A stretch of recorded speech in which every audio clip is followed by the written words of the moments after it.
Good evening. Welcome to Clyde Field at Utah Valley University. It's the BYU Cougars and the Colorado Buffaloes. No love lost between the Buffaloes and the Cougars.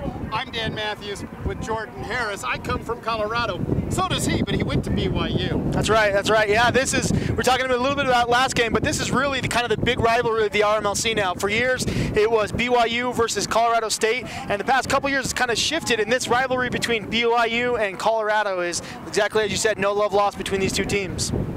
BYU, a 4-goal winner just 2 weeks ago in Boulder in what was about as windy as it is right now here in Orem, Utah.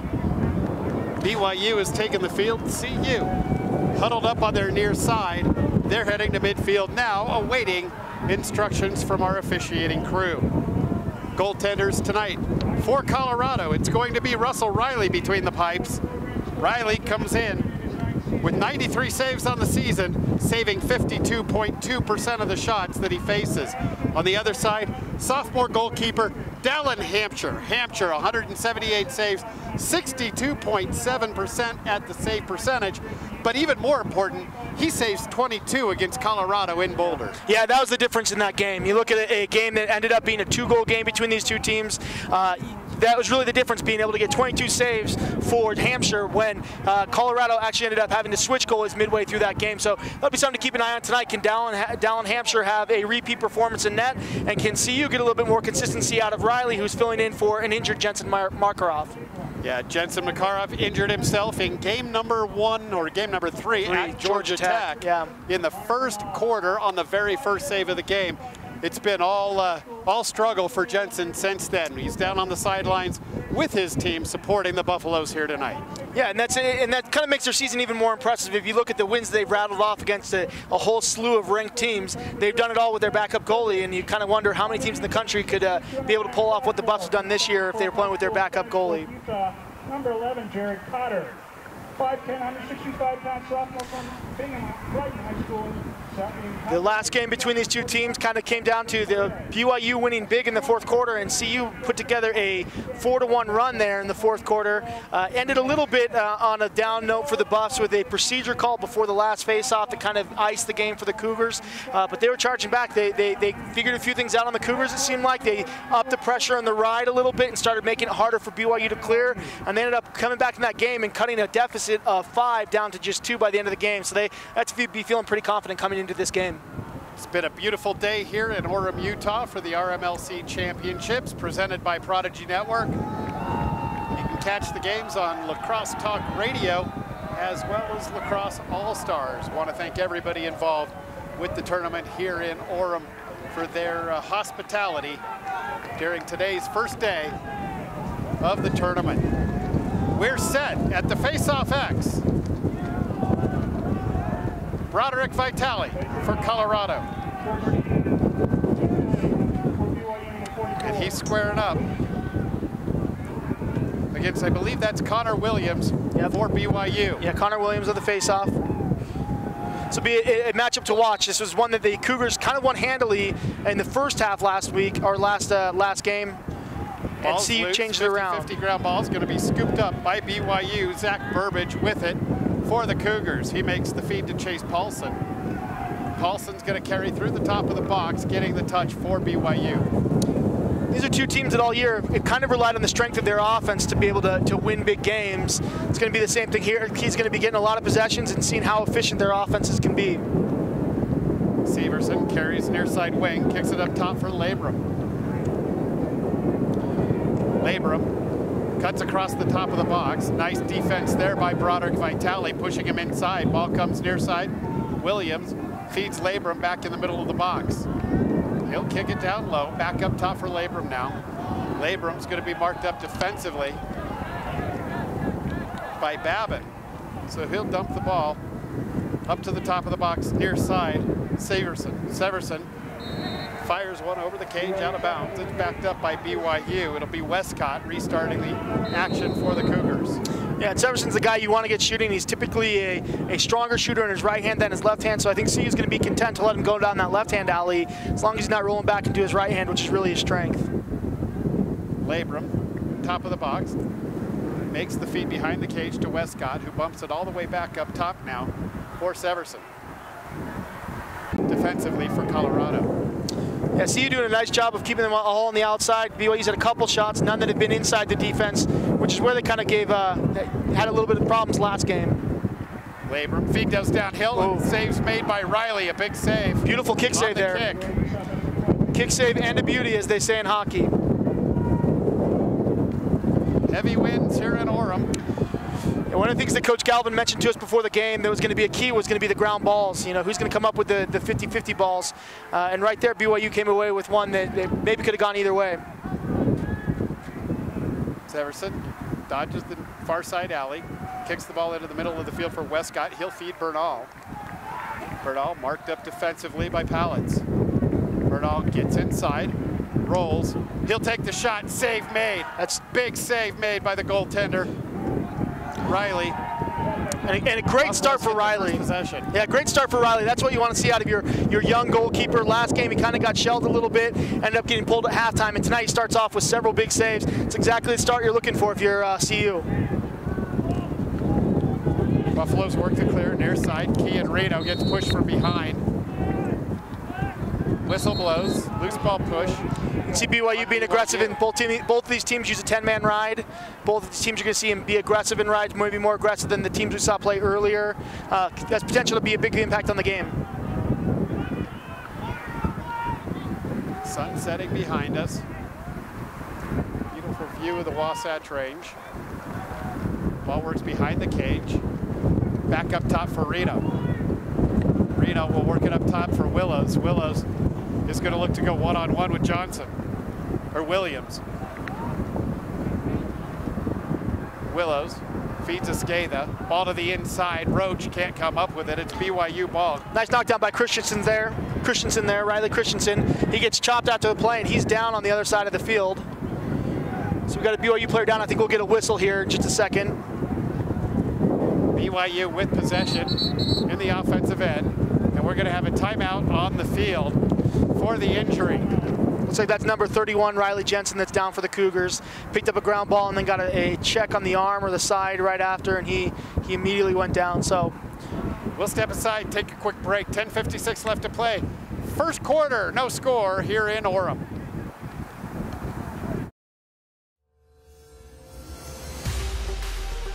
I'm Greg Gurenlian, known as Greg Beast. I played for the New York Lizards. I just retired from the MLL, and I face off for Team USA. An elite level face-off man looks for a couple different things. First thing is the pinch points of the head, the flex points, how it wraps around the ball. The second thing you look for is the scoop. Is it rigid enough and can it help you get an extra couple ground balls? The third thing is you want durability. You don't want to have to go buy a new head every few games. So this head basically encompasses all three of those. The Face-Off Academy put Command X's heads and their prototypes through the grinder. They lasted throughout the entire grind. They flexed exactly how we wanted them to. So not only were they pliable, not only were they durable, but they were also used in a lot of different facets. So it came out with a pretty good rating. The UA Command X. Dive under, take over.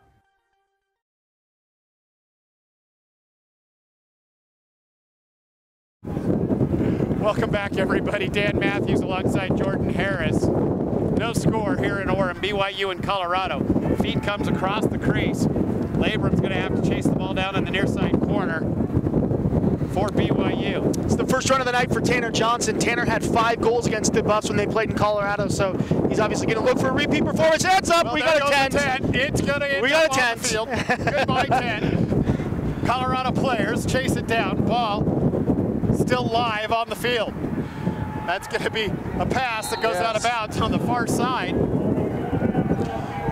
Less exciting than the rolling 10, but yeah. I'm okay. I've always wanted to fly, though. That was your opportunity. That was. I could have jumped on that 10 and gone for a ride. If you can't, obviously, if you can hear and see a little bit on the field, it's a very windy night here in Orem. Wind picked up quite a bit between games. Carter Esqueda with the ball for Colorado. He's going to carry it down to goal line extended. Rolls back, takes a shot wide of the cage. It would be interesting to see the Cougars match up on a skate of this game. The last game it was Artie Walters, who's out for the Cougars tonight with a concussion, so they're probably going to use a platoon of guys to cover him. One of the better players in the RMLC. It is so windy that for the first time I've ever seen it happen, the BYU flag has been taken down. It didn't even come down in Colorado. That's right. 2 weeks ago. That's right. It's in a resilient flag. Snowstorm and high winds there. It's a good job by Matthias Perez for BYU of sticking with the body, not overcommitting. He gets CU to take a time.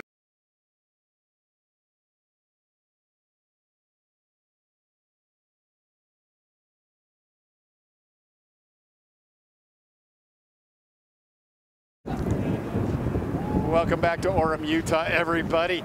The grounds crew here at UVU is working to tear down all of the canopies. The wind just too much. The canopies aren't going to stay up.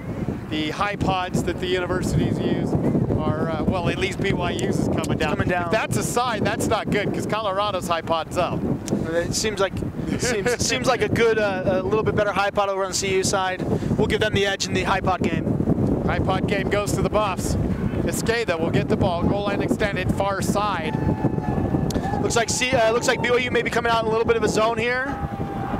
Coming out of the timeout, showing zone. You know, this is interesting matchup here whenever you go zone against Colorado. They're a team that runs zone a lot themselves, and so they typically have an offense that does well against zones, but if you're trying to mix it up, you're trying to show a few different looks, something you can use coming out of a timeout. Loves work the ball up to the top. BYU's definitely in a zone. Feeds Kean Reno over to Willows. Willows cuts across the top of the box to the near side. He'll make the feed far side for Roach. Back to Willows. Willows rolls inside, hands are free. He makes the feed across the field for Reno. I'd have taken that shot. Yeah, that was BYU does a nice job there in the zone of trying to force a bad pass. If it completes it though, that one was a step down. So it's interesting, you notice BYU's clearing a little bit differently with some short sticks on the back line. This was an issue for him in the second half last game. It looks like it's still a little bit of an issue there. So BYU fails their first clear of the day. I know that was a big focus for the Cougars this week. Down, that shot goes wide. Sorry to step on your toes there. You're good. It's a big focus for the Cougars in practice this week was clearing against the CU 10-man, making sure that they didn't give them too many free possessions. Ball comes up top. That pass for Reno's deflected, so it's bound to going to be an over and back. 50-50 ground ball scooped up by Westcott. He'll carry the ball into the offensive Got a guy zone. behind him. Man on, Cameron Babin. He's going to take the stick and the ball from Westcott. Ball's going to be picked up by Jackson Marlowe. He spins, loses the ball, coming into the middle of the field for BYU is Paulson. And we mentioned it earlier that both these teams are going to be teams that ride hard, and you saw it right there. BYU turns it over in the ride, and then they turn on their own hard ride, and they're able to get that ball right back. So the ride is going to be a big deal for both these teams today. Whoever can clear more consistently, it's going to have a big impact on the game. Nice save. Riley makes the save for Colorado. Heading straight to the cage with Severson. Feed to Severson on the near side, a little high. He climbs the ladder, can't quite pull it down. Gains possession for BYU. Uses the officials as screen, loses Willows. Feed comes up top. There's a shot, that one over the crossbar. No backup. That's a good look for BYU. Severson is a natural attackman, played attack in high school, played attack for his first 2 years at BYU. So when they get a chance, he's been running midfield for about a year and a half now. So when they get a chance to invert him, he feels very natural behind at X to be able to invert and to play like an attackman. Oh, that's going to be a flag. Behind. Oh, they're going to let it go. Doesn't come out. He reached for it. Had he lost the ball, I bet the flag would have come out. I think you're right. He had his hand in the pocket pulling the flag. Clear. Roach can't come up with the pass. It's going to be BYU ball. Waddups. Feed comes near side. Save. Oh, it just goes wide. Yep. And again, you see the impact of the ride. Both these teams are failing clears early, something they both probably want to avoid. But the 10-man makes it hard. Their 10-man ride is good for both of these teams this year. That was Winston Farley on the shot. Waddups has the ball, far side wing. He kicks it all the way up at top, across the box for Tanner Johnson. Again, Johnson had 5 the other 2 weeks ago in Boulder. Ball back to Waddups. He carries down to GLE. There's a shot. That one, I think, hit pipe, just the way it bounced back out. But a nice job there by Riley to squeeze the pipe and force the shot You got to feel good if you're CU. It's exactly what you want for your young goaltender. Be able to get a couple shots on him early, make the big saves. These are the exact saves he wasn't making in Colorado that he's making tonight. It's going to help the Buffs out quite a bit. Gettinger with the carry, gets the ball down low for Esqueda. Esqueda works it back up top. That's McDonald. McDonald's going to feed near side for Ryan Russell. Russell works it back through Gettinger over to McDonald. McDonald gets down to GLE, feeds the ball behind the cage. Esqueda. Esqueda has his man lost, fires the shot wide to the near side. That ball's going to be backed up by BYU. CU jump into their 10-man again. Their goalies jumped out here, so they're going to press the issue on the ride.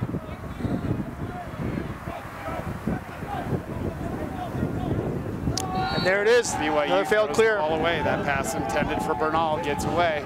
You know, sometimes when you play against Colorado in this 10-man ride for a couple games, it gets in your head a little bit where you start to overthink clearing. You start to think about it a little too much, and then you start making mistakes that you wouldn't make normally just because you're thinking so much about the ride. It's a good save by Hampshire. Hampshire will start the clear for BYU. And CU's right back in that ride. Feet in the middle of the field. Burbage. Ball works across midfield stripe. BYU loses control. It's going to be scooped up on the far side. Colorado stepped out of bounds with it while having possession on that far side. But again, you see how hard it is for BYU to get that ball into the box. That was Larson. It's been a mark of the CU team in the MCLA for a few years now, how hard it is. This year, you kind of wondered a little bit after Markarov went out that were they going to keep going the 10-man ride? Was that going to be something they used? They'd use it a little bit less, but it seems back in full force here at the RMLC tournament. Part of the package. It's worked. You got to keep using it. Ball works. Labrum up top for Westcott. Westcott's picked up by Pallets. Gets a screen from Labrum. Ball inside. There's the first goal of the game. Give it to Severson. This is a same type of look they had success with when they were in Boulder, was dodging on the outside, getting inside-ish feed. You're looking to a guy inside, finding space after you draw the slide. Westcott goes right, skips past to Severson, who puts it low to low on the bounce shot. That's right into Severson's strength. Right-handed bounce shots. It's going to be tough to stop that close. 4:48 to play, first period. Our first goal took over 10 minutes to hit the board. Kind of the opposite of last game, where the score ran up really quick in the first half. Both of the defenses have seemed to adapt it a little bit here. Game pace is a little bit slower pace. And I think the ride's having a big effect on that as well.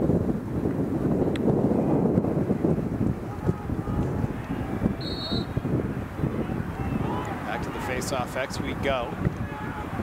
Ball pushed free. It's going to be scooped up by Colorado, fed back into the defensive zone. Marlowe makes the long feed across the midfield stripe for Vitale. Vitale with nowhere to go, throws the ball into the middle of the field. That'll be chased down by Esqueda. Esqueda with the ball in the upper part of the box, finally gets the touch. Feeds the ball past goal line, extended to Roach. Roach works it back up top. Dodging hard from the top. Buffalo's on the board. Credit that one to Galen Sloss.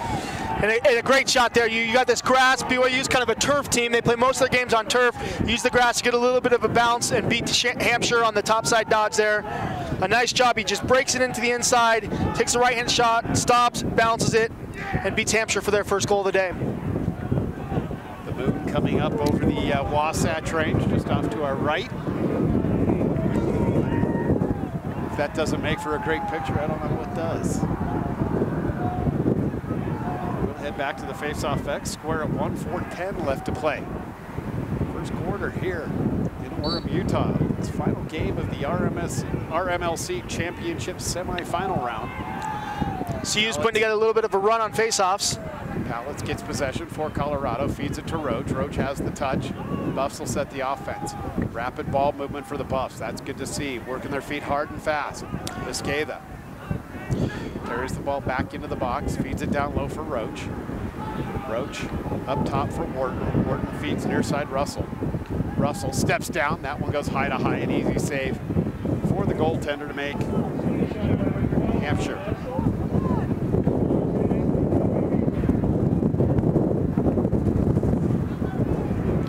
That time they give it to Hogard and let him just leg it across by himself, try and beat the double team. I don't know if that's a formula for consistent success in the clear, but it works this time.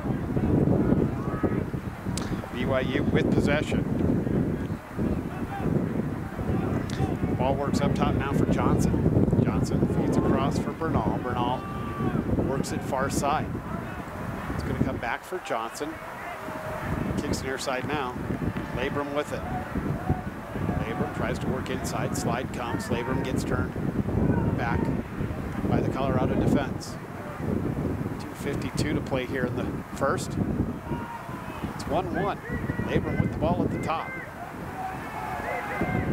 He looks to go one-on-one with Larson. Switch defensively. Marlowe on Labrum now. Marlowe rides Labrum hard to the far side. Labrum spins. Save is made by Riley. Ball comes out in the middle of the field. Bernal can't come up with it for BYU. Jackson Marlowe comes up with it for the Buffaloes. I think that's 5 saves so far for Riley. Yeah, great performance so far for Riley. Buffs work to clear. Polk has the ball at the top of the box. Makes feet inside. Wharton finishes. It's 2-1 Colorado. Yeah, this is where CU's dangerous. They're dangerous in that first little bit of an offensive possession. They're very good at finding holes and early possessions, and they found an easy one here right on the crease. CU has always been great in the early transition game. And Wharton, one of the best finishers in the game. You can't lose him on offense. You know, one of the things I've been most impressed with Colorado this year is how they've been able to reinvent their offense after losing 2 key pieces in Jake Gonzalez and McElvaney. Like those are 2 staples, the 2 of the best players in the MCLA period. And they've been able to completely retool how their offense works and still find similar success this year. It's impressive. Credit to Coach Galvin and the CU coaching staff. And they're retooling that offense without offensive coordinator Ben Wise, who left to join the women's program at the University of Colorado. First ever Pac-12 lacrosse tournament taking place in Boulder this weekend on the women's side of the field. Hope the men will not be far behind. Big ride by the Colorado. Nothing's coming easy for either of these teams. For BYU. It's like CU's not in their 10-man here. Oh, now they're jumping into it late. So they're mixing up the looks on the back end for the Cougars, trying to make it so it's not as easy to diagnose what they're riding. Perez with the feet up to midfield for Johnson. Johnson gives it to Labrum. Labrum carries into the box. A much better job by the Cougars there being patient in the clear without trying to force it the same side where they pick it up and run through double teams. They kind of were patient, move the ball across the field, move it up, and they found the hole there to be able to get the ball cleared. Cougars work the ball around to the near side wing for Labrum. He'll kick it up top for Johnson. Johnson dodges downhill, feeds the ball behind the cage. Waddups with it. Works his way above goal line extended. Makes the feed to the top for Severson. Severson fires one wide of the cage. Backup's going to go to BYU. 27 seconds left in the first quarter. It's Colorado 2, BYU 1. It's the RMLC Championship presented by Prodigy on LaxAllStars and Lacrosse Talk Radio. Feed out front, Farley up top. Severson goes wide. It's a great feed from Farley to be a little bit patient, find the extra 1 pass, and that's a shot you want if you're Severson. You got to start sticking those. Doesn't seem like opportunities are coming easy today. Dodging downhill, that shot's going to go high and wide by Winston Farley.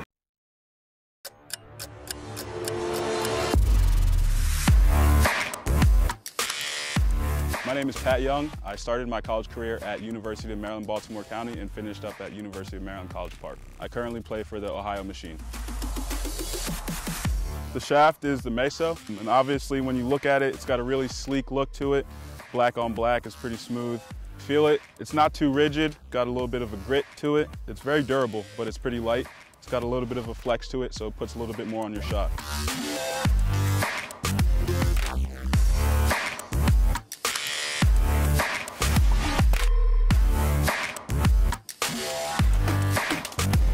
UA Meso Composite, balanced, battle tested.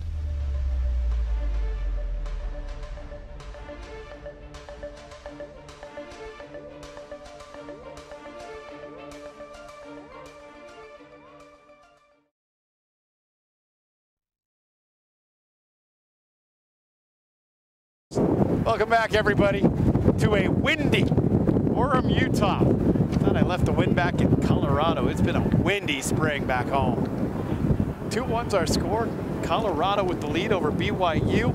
A fast-paced, high-quality first period of play. Yeah, it's kind of exactly what we expected. I think everybody expected the game would be a little bit different than it was in Colorado. Both teams are coming out and putting a big emphasis on their rides and making it hard to get the ball to the offense. Both defenses have been stout, and I think the big difference in this game compared to what we saw in Boulder is Riley is having a standout game tonight.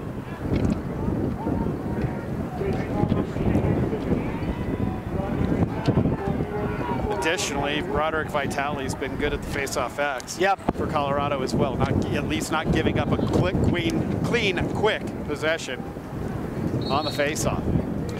Looks like he's got control again. This time they're going to call him for withholding. Oh, they're calling BYU for withholding. Wait, I think we just got a bad point by referee Joe Cronin. The ball's going to work far side.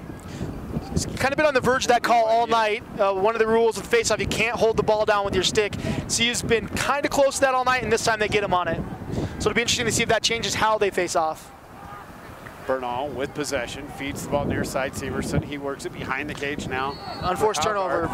Throws the ball away. Unforced errors are team's worst nightmare. Looks like this time BYU is out of their 10-man ride, so they're going to stay in their normal base ride. Nice job on the near sideline by Cottrell. He carries the ball across midfield. Nick Cottrell works the ball into the cross of Ben Willows. Willows gets the inside. That pass got away from Esqueda. Probably 2 turnovers from each team. Yeah. I think that one was wind. Each team with a little bit of an unforced turnover. That was a good job by Burbage of ragging that guy there. You see Severson is rotated in attack for the Cougars, which is not his natural position. At least not this year. Maybe his natural position in high school, but this year he's been playing mostly midfield. So you see him rotate in and out of attack this game. CU's just high pressure on that every time that BYU is clearing that ball. They're sending multiple bodies to the ball. They're making it tough for them to get it in the box, and it's paying off.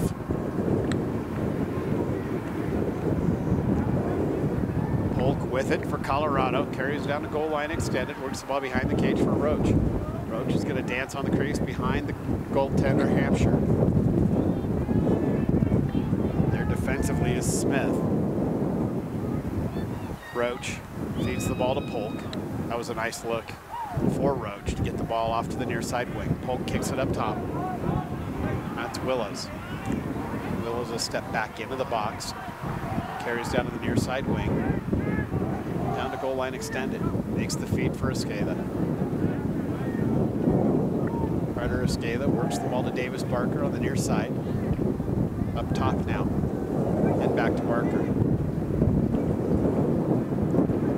Barker gets forced all the way down to goal line extended. He'll circle around, takes the backhanded shot, and then Hampshire makes an easy save on. 12:38 to play. First half. Colorado with a 2-1 lead over BYU. Bernal has the ball. He's going to feed far side. Haugard works it all the way down the field. Nice look by Hogard down to Winston Farley on that clear. You're gonna have to make a few long passes to beat the 10-man. That was a nice job completing them. Westcott at X comes up near side GLE, feeds the ball across to the top of the box. Dodging downhill, taking the shot to Bernal. Good trail check there. Great trail check. Easy save made.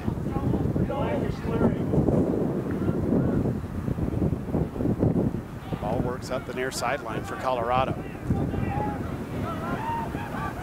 Russell with it. He's going one-on-one with Wilson. Asher Wilson, nice take. Ball away. 50-50 ground ball, pops out to the near sideline. Russell and Wilson will battle. Gets scooped back, gets pushed across the midfield stripe, kept in by Severson. Severson gets the ball to Wilson. Wilson moves it along for Westcott.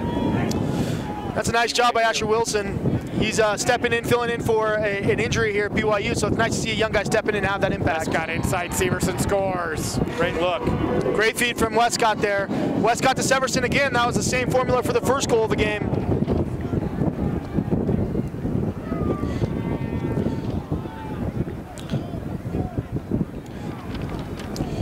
Westcott feeds Severson inside, and he puts it away. Stick side high there, but it's a tough save. It's so close, getting hands free and inside. That's where BYU had a lot of success in Boulder, was inside the CU defense, not necessarily stepping down from the outside, but working their way to get inside looks, and again, they get one there to tie it up at 2.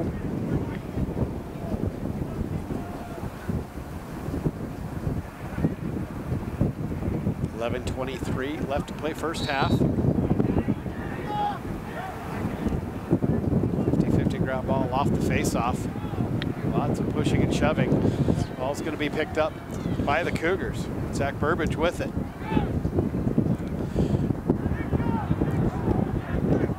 Ball comes loose. Babbitt. Burbage in there on the battle. Control gets run over. Looks like that's going to be a push on BYU. Give the ball to the Buffaloes. One thing you got to love about every BYU CU game is you can be sure when you show up it's going to be a physical game. These teams play each other hard.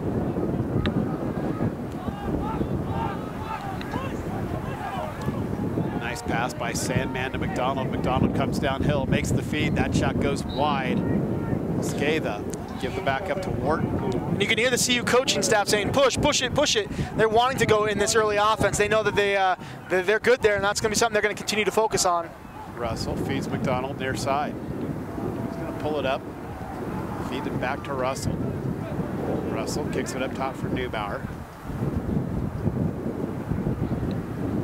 Neubauer inside to Russell. Russell tries to body his man down. Ends up being forced behind GLE. Feeds the ball to Escatha. Escatha out front. Roach up top. Shot. Right off the crossbar. That ball's coming out hard. I thought Roach had the chase there. That's a tough call. I'm up here. He's out there. Tough call there. I think Cronin may have had a better view than us there. Maybe. I don't know. We're up top. We can see everything. That's true. As long as we're still up here, we're okay. Right? Plus, generally, refs are wrong. Isn't that as a coach, that's my default position. Yeah, what refs are wrong. Ball's up top for BYU. Tied at 2, 9:53 to play in the first half. Loose ball on the turf in front of the goaltender Riley. Probably think that should be a withholding call, but it's going to be scooped up by Jackson Marlowe, then taken away by Westcott. Marlowe scoops it back up. Dangerous pass into the middle of the field. It's going to be scooped there by Larson. Larson will spin around. Make the feed across the field. Nobody there. Neubauer will have an easy run across the stripe. Neubauer all the way downhill. Want to send our condolences out to Ben Ekdahl and his family. Ben's father passed away this past week. Ekdahl not on the trip with the University of Colorado this week. So our best to the Ekdahl family. Russell scores for Colorado. It's 3-2. You see that? They're so right off the whistle. It was no hesitation. The ball's at X. The whistle blows, and CU was ready for it. BYU was not. 9 minutes exactly left here in the first half. Yeah, you see, as soon as that whistle blew, everybody on CU was looking to score right away, take advantage of that quick opportunity. He feeds it. BYU still kind of getting themselves organized, and it's too late to get out to that shot.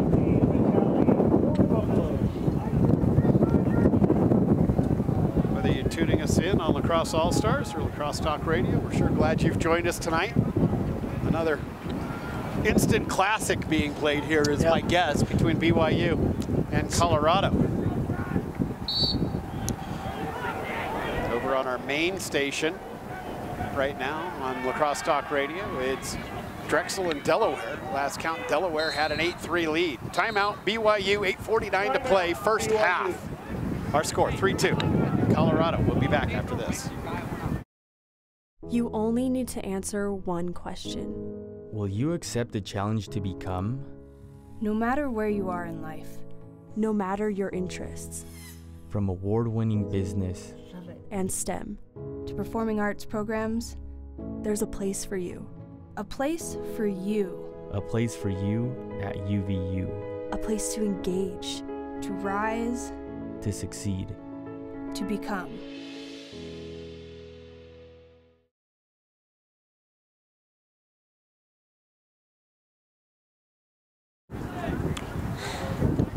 What is the shots on goal? Is that 8-8? That is 8-8. That's Yeah, impressive. We're live. Yeah. You just told the world that it's 8-8. Oh, great. That's good. But that's Okay, good. I know, it's kind of hard to hear Rick in this I can't hear him at all. If we're real lucky, we're not going to need medical attention. Or I don't know. Maybe we will need medical attention. I don't know. As long as this lift stays up, we're good to go. I will.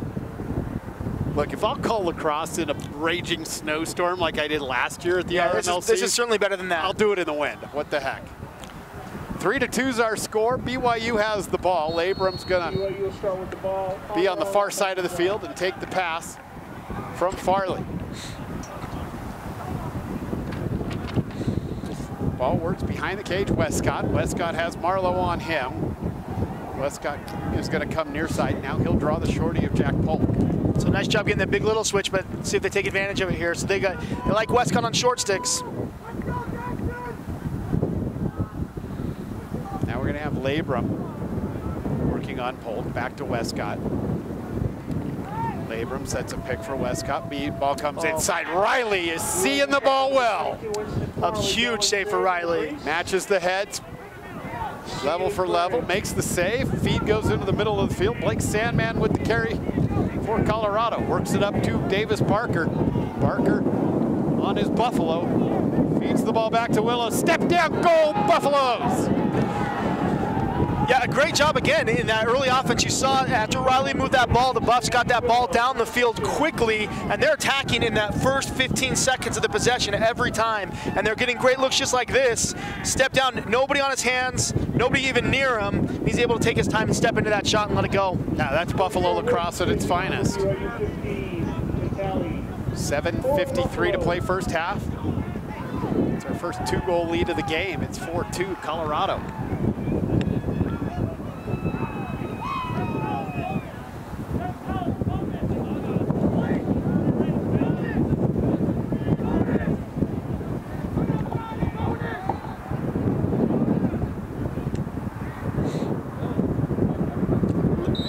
Feel that a little bit. Yeah, we've got some wind going on up here. Face off. Loose at midfield. Have withholding. It'll be Colorado ball. Face-offs are interesting so far. They haven't really been won clean by either team. CU seems to have the edge, but every one is turning into a ground ball fight. So it really is turning into who can win the ground ball, not necessarily who's going to win the draw clean to their man. So a little rain I think we're getting coming down here. Works across the top of the box, Barker. Barker dodges downhill, feeds the ball behind the cage to Roach. Roach pulls the goaltender out, comes above GLE, spins back, fires one behind the cage. Snodgrass with it. Snodgrass gets run over from behind, no call there. Ball comes top side for Willows. Willows working on Wilson, feed to the inside, that gets away, intended for Jack Carr. Hampshire flips the ball out to Hogard. Ball works up from Hogard to Smith. Smith feeds Severson. Severson's works the middle of the field. Make the feed all the way across to the far side wing for Westcott. Ball down low. There's a goal for BYU. 4-3. Nice look for Farley. And that again comes as a result of the 10-man ride. So that time BYU is able to break it. Nobody's covering Farley there because Riley was out covering him in the 10-man ride. As the ride breaks down a little bit, Farley has nobody on him. He's able to walk in and get an easy goal there. So you kind of live by the ride, you die by the ride. You got to be willing to take a few goals. If you're going to run 10-man, you got to be okay with giving up 1 or 2 goals a game in it to get those extra possessions. Starting to get darker here.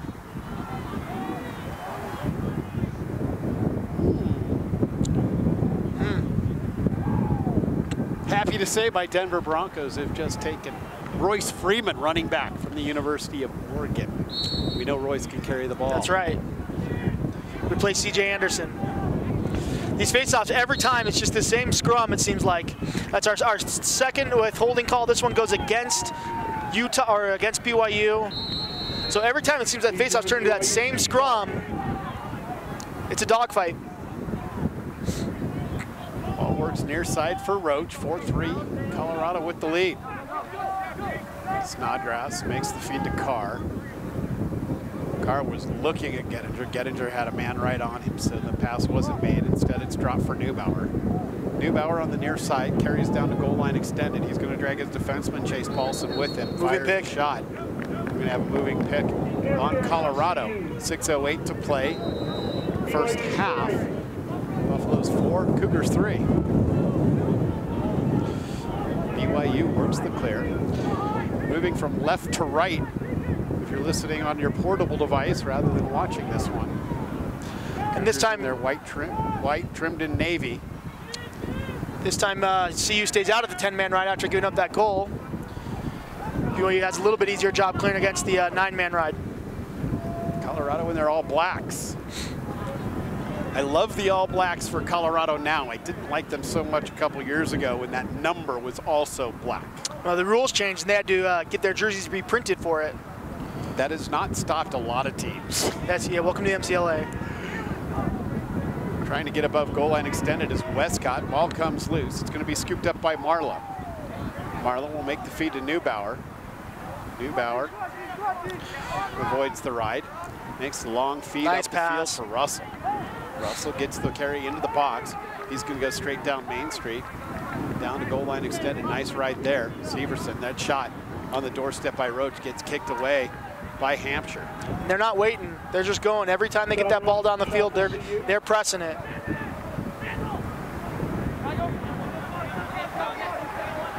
Russell with the ball up top. 4:45. There's a shot. That one is nice saved. Save. In the crease. Little help with the pipe. They're going to. Colorado maybe should have been a push. Maybe should have been a push from up here. I thought push, but that's okay. As a defender, you like those. Remember, referees are always wrong. That's right. I mean, it works most of the time, 90% of the time. Hampshire's going to carry for BYU. He'll make the feed to the near side. Perez can't control it. That gives Roach time to ride. Feed has to go back to Hampshire. You talk again about them mixing up the looks. Now they're back in the 10-man ride. Marlowe is going to come up with it for Colorado. He's going to feed Gettinger. 4 minutes to play. Feed to Polk. Polk down low, right off the pipe. It was the shot by Snodgrass. It's going to be picked up by BYU on the near side. A great ride. Ball comes loose. A great ride by the Colorado defense. That was Davis Barker. He gets the restart. Feeds Polk. Polk. It's going to carry out to the near side wing for Colorado. Those are momentum-building plays, the ones that they get the team riled up right on the sideline, get a big hit. That's the stuff that starts to build the momentum for you. After 2 rough outings against the Utah schools 2 weeks ago, Colorado may be playing its best lacrosse of the season when it matters most. A big win over Colorado State last week, 22-7. And right now in the RMLC tournament, they hold a lead over BYU. That feed goes across. Gettinger's going to scoop it up. We're approaching the 3-minute mark of the first half. 4-3 is our score. Coming topside is Carr. His shot goes wide. Oh, I don't know about that one either. So far, my theory is correct today. That was a closer to the end line call, not close to the ball. Right. Getting ready to say the same thing.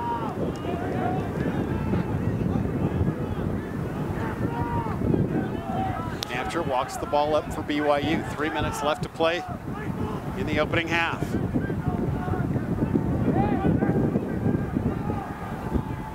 Ball works across midfield. Now Bernal has it for the Cougars. 4-3. Colorado with the lead. BYU looking to knot it all up. You see kind of a traditional difference between these two. You're seeing it on display tonight of how willing CU is to press early, and BYU wants to slow it down, get into their set, get their guys out there, and then run their offense. Tanner Johnson dodging. He is, again, he had 5 goals against the Buffs in the last outing. Silent so far. Yep, nothing yet. Ball works up to Bernal. He's marked up by Rowan Sloss. Westcott with the carry. Jackson Marlowe in tow. Westcott carries back to that far side wing, works the ball up top for Johnson. Johnson's going to go one-on-one with Polk. Polk's going to ride him to the wing, so he'll drop it off for Westcott. Kick comes up top now for Waddups.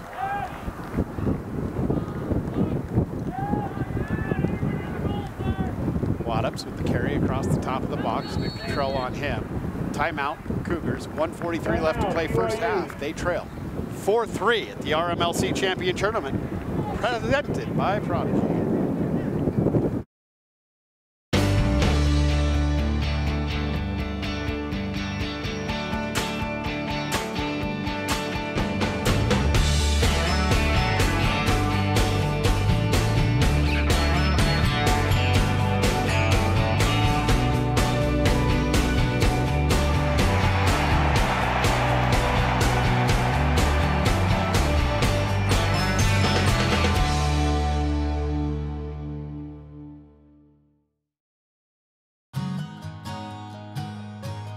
Lasting relationships make us better.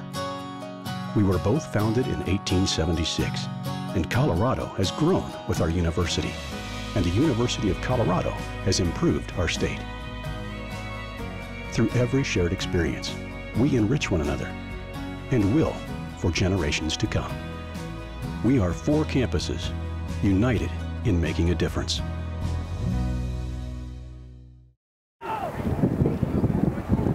Back to Clyde Field at Utah Valley University in Orem, Utah. I'm Dan Matthews alongside Jordan Harris. Don't forget to tune us in on Sunday evening on Lacrosse Talk Radio. We'll have the MCLA bracket release party as part of our College Lax Weekly show. We'll also talk to some key coaches around the country, both at the MCLA and NCAA levels. Should be a great show. Quattro hosted, I'll call it, because it's me, Jordan Harris, Jared Welsh from our Mid-Atlantic region, and Sean Michael out of our Tri-State region. There's a goal for BYU. That one came from Waddups on the far side. Yeah, I talked to Coach Red, the offensive coordinator for the Cougars, a lot. He's a great lacrosse mind, but he's very adamant that when you get the ball with 1:30, you don't hold for the last shot. You go for the shots, as many as you can get before the half ends, instead of holding for that single shot. He wants as many cracks at the apple as he can get. 44, Connor Williams facing off. Going to head back to the E-Face-Off X. Light sprinkles here in the valley. One of the more scenic places you can play, right up there with Folsom or Kittredge Field out in Boulder. You got a mountain surrounding you. It's a beautiful night here. It really is. The fields in both Colorado and Utah probably the most scenic around the country. Yep. It'll only get better if you could actually find one that's just sitting with a view of the beach and the ocean. Yeah, that's the Santa Barbara field. Santa Barbara's got one. Right yeah. there, isn't it? As long as it's not the pit.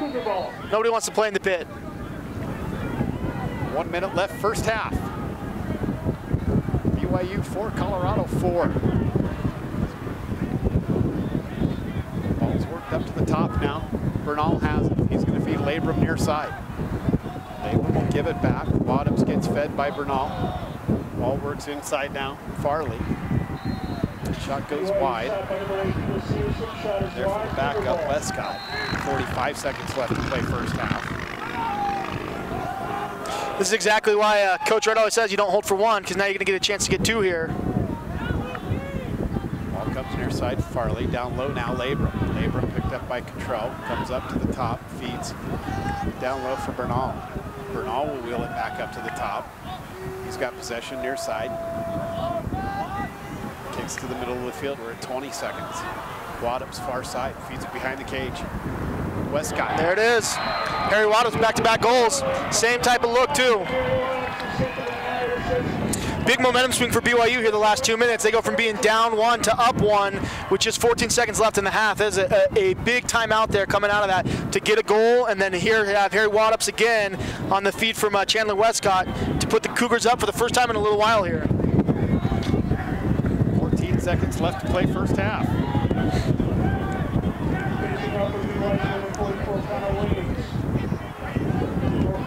We'll head back to the face-off X. Broderick Vitale. Connor Williams.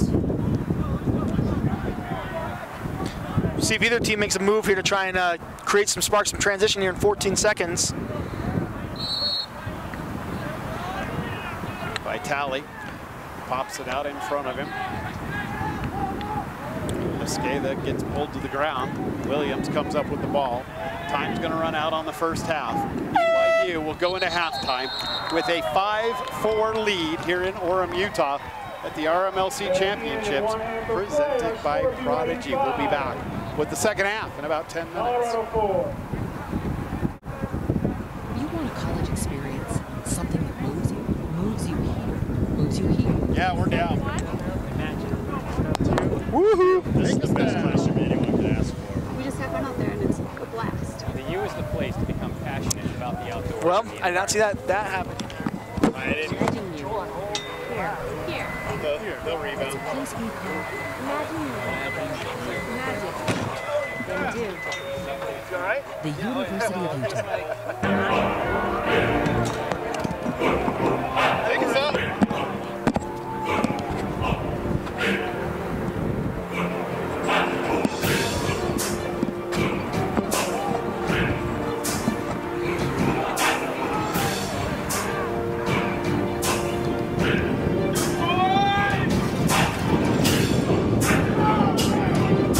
How come it's not windy down low? I don't know if we're getting the freeway block or what.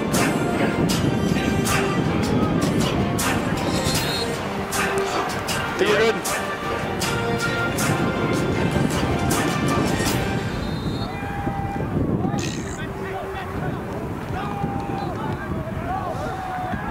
We're back at Clyde Field on the campus of Utah Valley University. I'm Dan Matthews alongside Jordan Harris. Coming out of halftime, BYU is going to take a 5-4 lead to the second half. We are set for action. Feels like a little bit of a surprising lead for BYU there. Most of that first half, especially the second quarter, felt like CU was in control, and BYU got 2 goals in the last minute 30 to swing the score of the game at halftime. But CU had a great quarter. Just the last 2 minutes went BYU's way. Vitale wins the face-off, taking it from Tanner Bean, who comes in to take the face-off for BYU.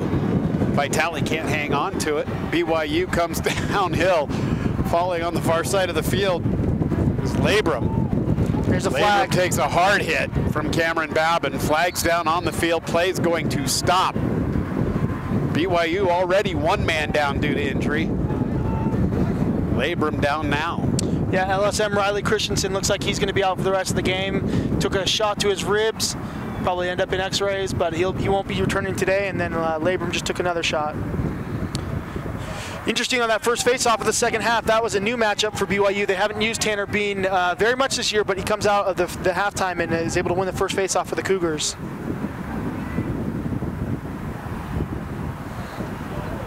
Yeah, Labrum started to walk off, can't get off the field. Let's step aside and take a break while they get him off the field here.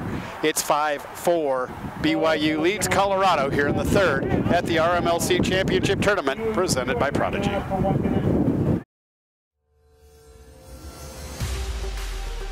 I'm Greg Gorenlian, known as Greg Beast. I played for the New York Lizards. I just retired from the MLL, and I face off for Team USA. An elite level face-off man looks for a couple different things. The first thing is the pinch points of the head, the flex points, how it wraps around the ball. The second thing you look for is the scoop. Is it rigid enough to kind of help you get an extra couple ground balls? The third thing is one-door ability. Welcome back. Labrum's made his way off the field. He was tended to by the BYU trainers for a few moments. Came off under his own power. He's hobbling around a little bit on the sidelines. Yeah, he looks like he'll be back. Ball works down to goal line extended, trying to stuff it home was Westcott. Ball comes up to Severson. He fires it across the field. Johnson inside. Save made by Riley. Nice job by Riley. Great job getting big inside on that feed. Goalie save. That was somewhere where BYU had a lot of success in Boulder, was those inside feeds to Farley specifically, and now you can see Riley and goalies getting big, he's stepping out on those shots, it's making a big difference. Buffaloes come downhill with it. Barker on the near side. Just underway here in the second half. Colorado and BYU trenched in a 1-goal game. Biggest lead has been 2. That was by Colorado at 4-2. The bus penalty release is there. Feed Reno. Reno steps down. Save made by the goaltender. Hampshire Ball comes loose on the near side. It's going to be chased down by Roach. Roach kicks it back inbounds to Esqueda. A great hustle play by John Roach for the Buffaloes. Yeah, and really you can see the Buffaloes there just hustling more to that ball than BYU. Feed Reno. Reno gets inside, loses the ball as he passes goal line extended. It's loose behind the cage. 50-50 ground ball now. A little bit of a rugby scrum. Players tripping all over the top of each other. Bernal. BYU Reno, CU. everybody going at it. That ball goes out of bounds. Give it to Colorado. It's a BYU CU game. Yeah, great hustle, great effort. There's no love lost between these two programs, but I will also tell you they have great respect for one another. They don't like each other much. Yeah. They've got respect. It's one of those games you love playing because it's just, you know, every time you're going to get their best swing. You're not going to show up and have an easy game. It's always the same thing, always toe-to-toe, always physical. Almost a nice takeaway there. Nice save by Hampshire. Ball's loose on goal line extended. Picked up by Roach. Roach. Or that's Esqueda. Esqueda feeds one into the crease. A couple really good saves from Hampshire there.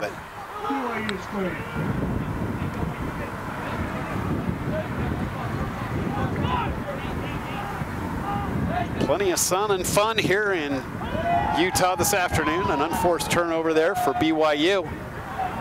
Sun is setting over the mountain range behind us. There's a lift. Nice shot on the inside. Larson with the pole.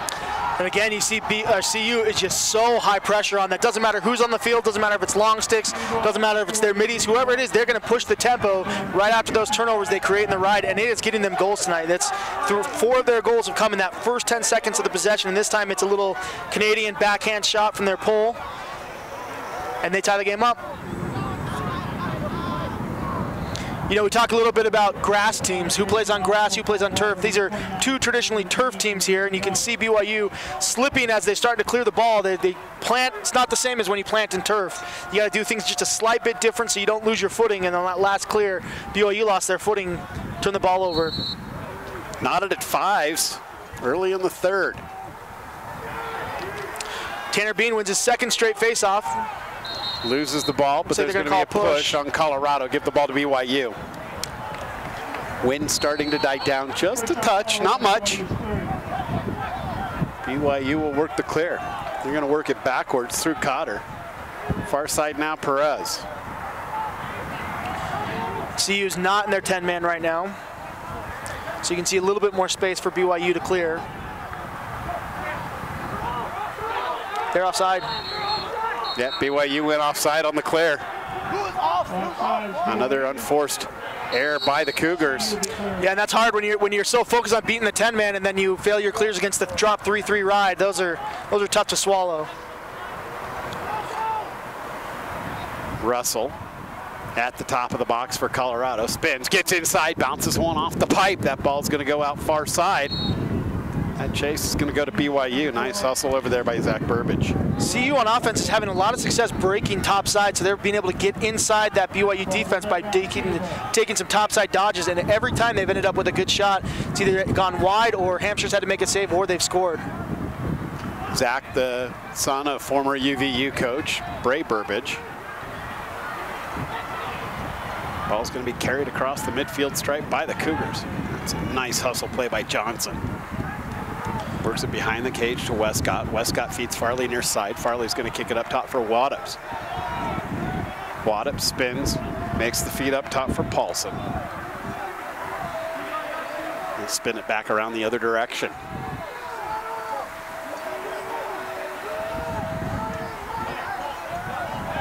Ball works all the way up top for Bernal and over to Johnson now. Johnson being eyeballed by Sloss.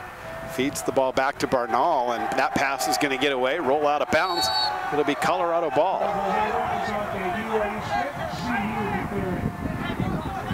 It's going to be Russell starting the ball in play. He makes the quick feed to McDonald.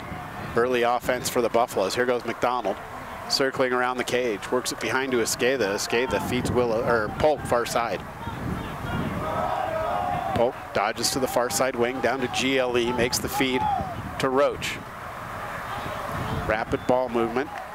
Slips out of the stick there. Ball works up to the top. Russell feeds near side McDonald. McDonald is going to sidestep down to goal line extended and feed it to Wharton. Wharton to Esqueda. Esqueda has Gettinger coming on. Gettinger outside the box on the near side. He'll dodge downhill.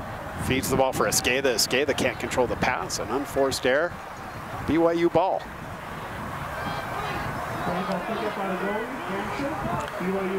Hampshire working the clear. Yeah, he's going to have the ball taken away. Too much time. He'll finish. 6-5 Buffaloes. And again, CU mixing up the rides, the looks in the ride there. So they went from the 3-3 last time, jumped back into the 10-man, and this time Hampshire has no outlets to look for. And by the time he's trying to get that ball out of his stick, it's too late. CU takes it away and is able to get the easy goal with no goalie in the cage. So the Buffs back in the lead after giving up 2 late goals in the second quarter. They've taken the 6-5 lead with 9:10 here left in the third quarter. Seesaw game. Kind of what you expected coming into it. Exactly what you expect. We knew all day long that this would be the best game of the day. We had hoped that maybe there would have been another good one. But I think we got more what we expected in the first round. That ball's loose. It's going to be picked up by Wharton. Fed to Esqueda. Esqueda makes the feed into the middle of the field. Unable to come up with it Flies there. Down there, so this is going to be a free possession here for Colorado. Roach chases it down in the near side corner. Feet comes up top, step down slot, save Hampshire. Whistle blows. Colorado will go man up. Looks like it's going to be a 30-second interference call. First time we've seen the man up unit for Colorado today.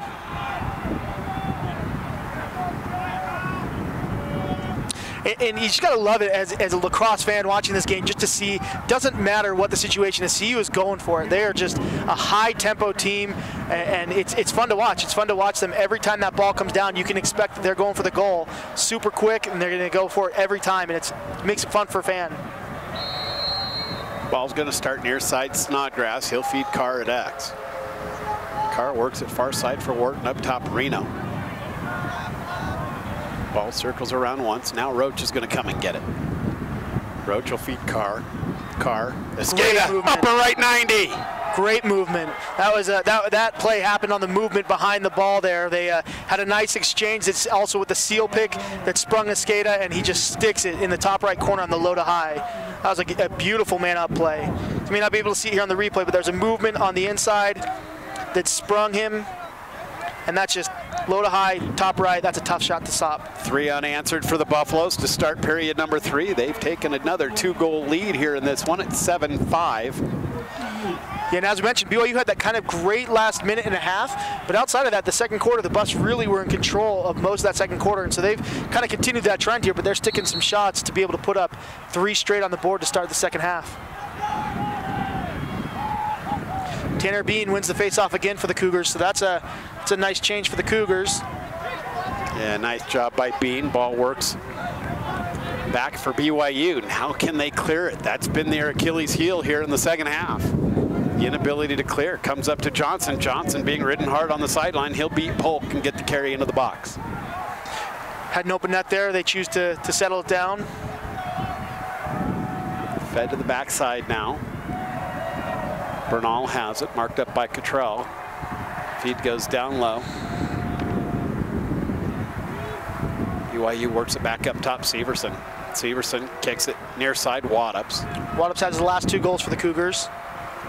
BYU throws it away. We're looking at the possibility of an over and back. And a push or an over and back, either one. Take your pick. Colorado will pick up the ball, then restart. Polk with the carry, makes the feed far side. Pallets, feeds Esqueda. Esqueda, just a bundle of energy out there on the field for Colorado, both he and Roach. Russell dodges downhill, past goal line extended. Nice right there defensively by Hogard. Oh, Russell with the backhand, 8-5 Buffaloes. That's a beautiful finish. So they tried that a couple times today, and as a coach, you kind of cringe. Your coaching bones tell you to cringe when you see that backhand shot, but they clearly are going for that. They're setting up their dodges for that backhand finish. You can see here, he takes it, he's a right-handed, keeps it in his right hand, backhand shot right into the top right corner. That is a beautiful finish. 4 unanswered for the Buffaloes. It's 8-5 Colorado. Timeout. BYU. It's the RMLC Championship Tournament presented by Prodigy. Tribal West is the first name in lacrosse out west. For more than 15 years, Tribal West has been gearing up beginners to ballers. Our online store is super easy, and we save you time and money. And team stores, let us do your work. Our deals for both men's and women's MCLA teams are flat out lax-tastic. We just made that up. Sublimated unis, made in the USA and delivered on time. Tribal West, proud to be family owned and player operated. Tribal West, look good, play better. You only need to answer one question. Will you accept the challenge to become? No matter where you are in life, no matter your interests. From award-winning business and STEM to performing arts programs, there's a place for you.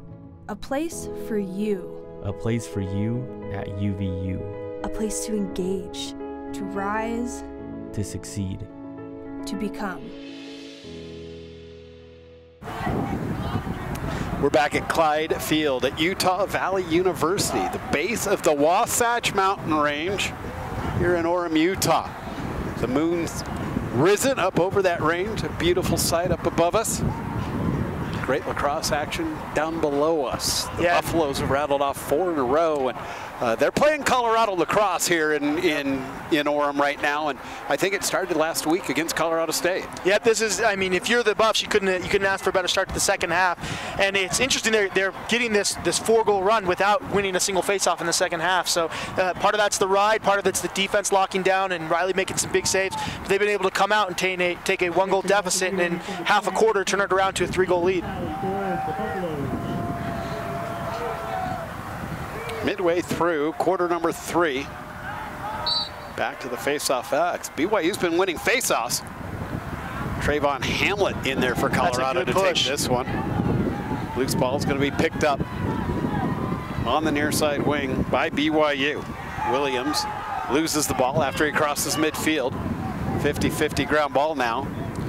Babin gets pushed from behind. No call there. How do we not make a call on that one? It should have been a loose ball push. Colorado possession, not going to happen. Ball comes to the middle of the field. Waddups makes the feed far side wing, now behind the cage for Westcott. This looks like a different CU team than the one that played BYU and Utah in Boulder. This seems like a team that's more aggressive, more confident. They're flying around a little bit faster, and they're not letting the emotion of the game get out of hand. It's just consistency on that effort and pushing it. This is the best version of Colorado lacrosse.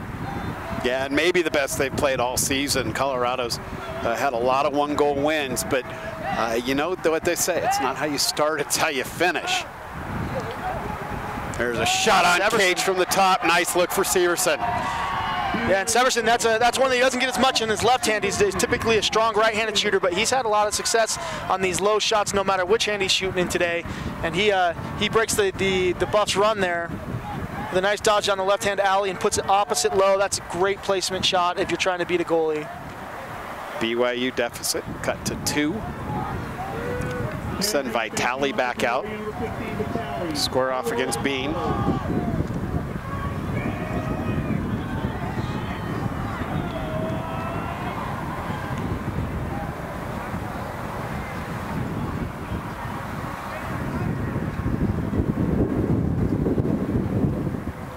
And Bean won every faceoff he's taken this quarter. Didn't take any in the first half. That's a change they made.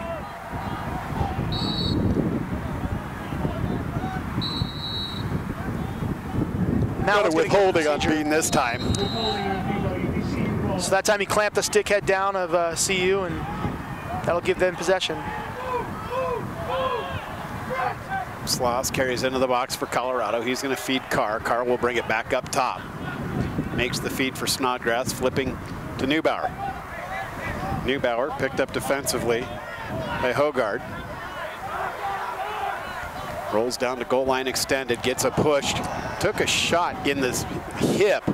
Not sure exactly what the call's gonna be there. It didn't look like it was a slash, but in Utah, a lot of times you get the flags depending on the reaction. That's a former bitter Utah coach. Ball's gonna be worked up to the top, coming onto the field for Colorado. Nobody picking him up. Coolius. Feed down low, tic-tac-toe. Oh, Esqueda couldn't hang on to the pass. And BYU's having a tough time getting organized in that early defense. That time, it seemed like they had all the guys on the field with plenty of numbers, and they just didn't miscount it or didn't match up. But that is an easy look that BYU's given to CU that they've been sticking today. 60 seconds in the sin bin for Hogard. He's picking up the slashing call. 5:04 left to play, third quarter. Colorado 8, BYU 6. Buffaloes work the ball around, back to the top for Reno, over to Snodgrass, behind the cage to Carr. Carr feeds Roach. Roach will give it back to Carr. Sets up right at the top of the crease. Ball to Wharton. Snodgrass takes a shot. That one goes wide. Carr right there. I don't know if it counts if it goes in the goal behind the cage. Yeah, I think it's a half point, actually. Oh, 8.5 to 6, Colorado. Actually, it's still 8 to 6. Buffalo's with the ball. Feed goes inside for Carr. Carr's going to kick it up top for Esqueda. Work far side. Kean Reno loses the ball. Roach will chase it down. Buffalo still on the extra man. Feed up top. Esqueda over to Wharton. Wharton finishes. 9-6, Colorado. Man up goal there. That was a nice step down. That was a tough to ask your goalie to get those with the 13, 14-yard shots with nobody on hands, nobody out there. Those are ones Colorado's are going to stick more often than not, especially Wharton. Colorado bench having a little bit of fun after each goal. A nice skip pass to open that up too. Just skips one guy, springs a nice look.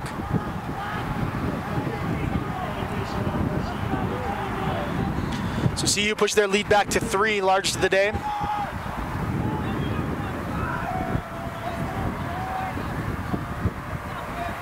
.419 left to play, third period. Grind it out, face off now. Ball comes out on the far side. Chased down and scooped up by the Cougars. Yeah, and that's Asher Wilson. Asher Wilson, who's playing in kind of a relief role for Riley Christensen, who got hurt in the first quarter. He's doing a nice job tonight for stepping in for one of his first games of the year, getting a lot of significant playing time against a big-time opponent. He's doing a nice job. Westcott with the ball, far side for BYU. Works behind the cage, over to Labrum, up top for Bernal. Bernal's going to move it along. Johnson with it. I believe Johnson's still been held off the board for BYU. Ball works up top Bernal. He's going to dodge downhill, spins, feeds the ball back into the middle of the field for Waddups. His pass gets batted down. Severson will chase it down on the far side. He'll bring Pallets into the middle of the field. Severson up top Waddups. Waddups feeds near side Bernal. Bernal spins, hands were free, opts to make the pass to Westcott. Inside for Johnson, nice save made by Riley. He's playing the game of the year for Riley. This is the best I've seen him play all year. Stepping in, kind of looking, you can see a lot of that confidence building. He's getting more energized, he's getting more enthused. That's going to rub off on his defense as well.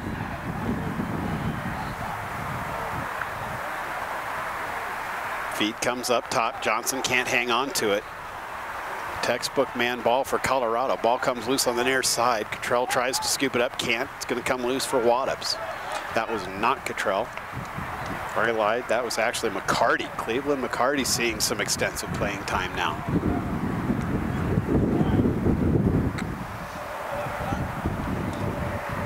Father, a former football player at the University of Colorado, Eric. Now an orthopedic surgeon in Boulder. Ball works up to the top. There's a shot. Save made by Riley. Riley definitely playing his best game of the year. Colorado maybe playing their best game of the year. Ball works up to midfield. Whoa. Slipping and falling at midfield is Kean Reno. He maintains possession, gets himself across midfield. Heads downhill. Feed comes across. Snodgrass can't control. Snodgrass was all alone on the back door. Love the tempo. 1:55 left to play. Third period. Colorado 9, BYU 6. And Colorado's won this period 5-1. You mentioned Tanner Johnson, who had 5 goals against the Buffs last game, has been shut out so far. One of the things that makes coaching against Coach Galvin so hard is, you know, the second game you play him, there's no way you're winning the same way you won the first time. So he does a really good job of adjusting, taking away some of the things that you do well in the first game, and making it harder to win again in the second game. Yeah, we had that conversation in the Utah-Colorado State game about best coaches, or some of the best coaches in the MCLA. We neglected to mention John Galvin. Severson saved it. Oh, that one's going to cross the line. Give it a goal. Yeah, sneaks in, a little backspin, brought it out. We'll go to video review. That won't matter. Our video review won't matter, but I believe the ball crossed the plane. I think you're right. Take a look here at the review or the replay.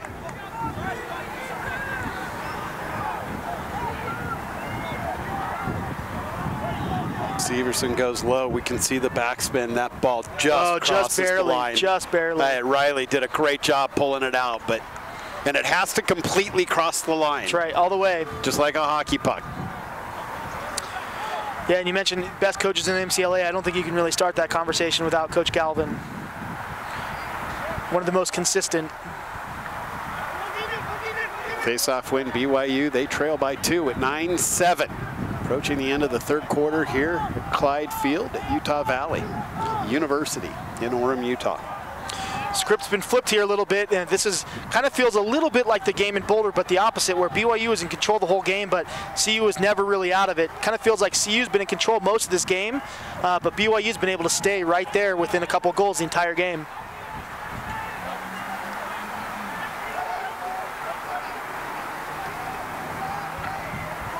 Nice ground ball by Bernal.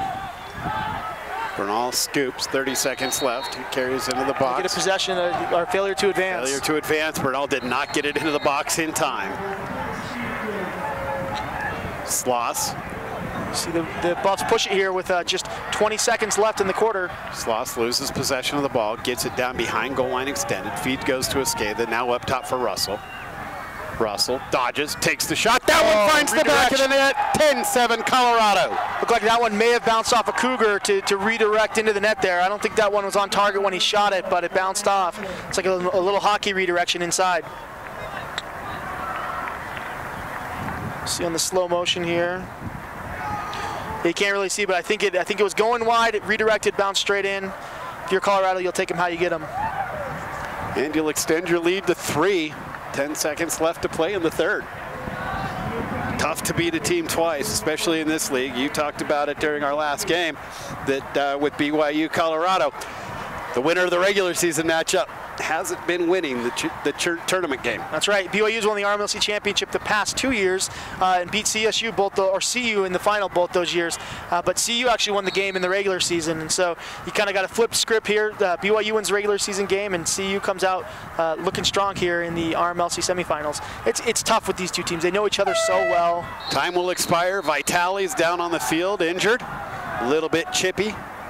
At the end of the third, 10-7 our score. This is the RMLC Championship Tournament presented by Prodigy, available for viewing on Lacrosse All-Stars and for listening on Lacrosse Talk Radio.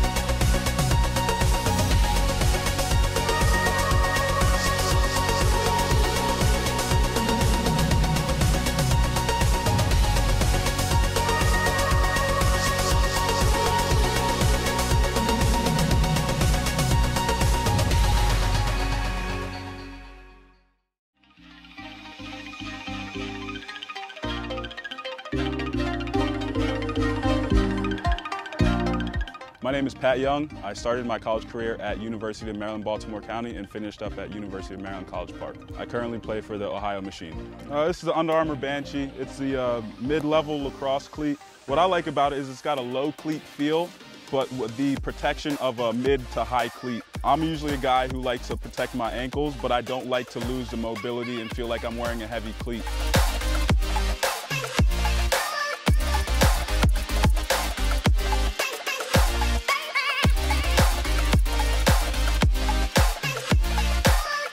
UA Banshee, untouchable, unstoppable.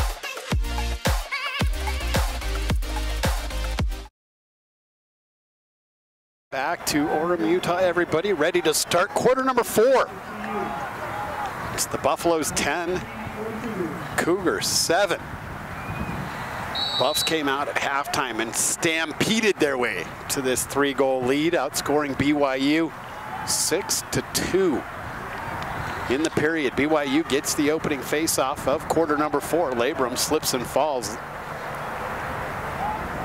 Feeds the ball Waddups on the far side. Waddups has a younger brother that plays at Dalta. Ball works near side. Got to see him play out in Colorado when they came out to play Highlands Ranch. An unforced error there. Those are going to hurt. By the Cougars. Johnson throwing it away on the pass intended for Waddups. See a little bit of frustration seeping into the body language of the Cougars here. Pants on heads and a little bit of frustration with those easy turnovers. That's going to go out. That's going to go out the opposite way, so turnabout's fair play.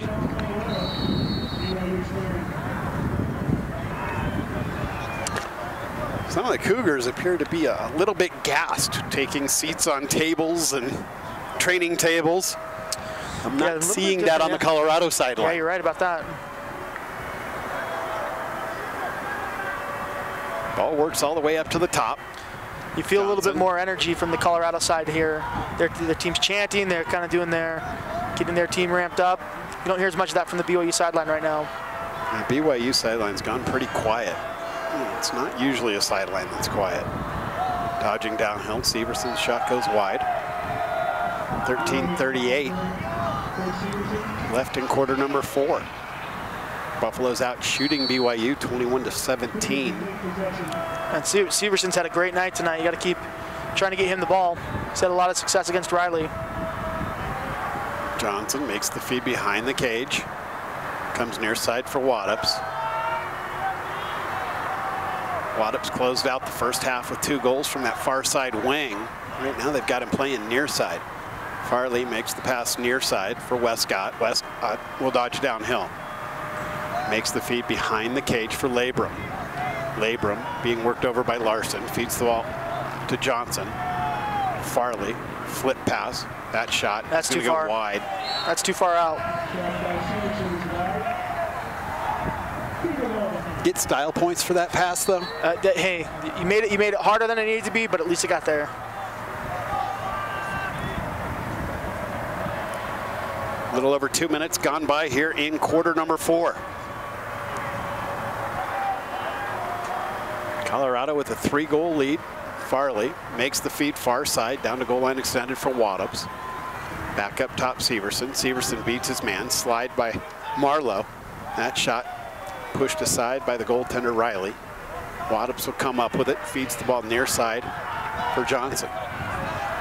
He'll kick it up top. Westcott has it. Working on pallets. That shot low to low. That's a good look.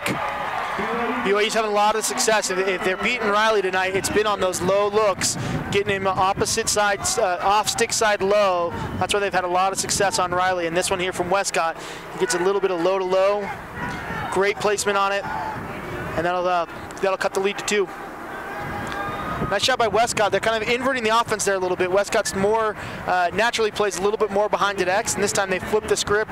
They had Westcott up top. They had Labrum behind. Gave the Buffs a different look there.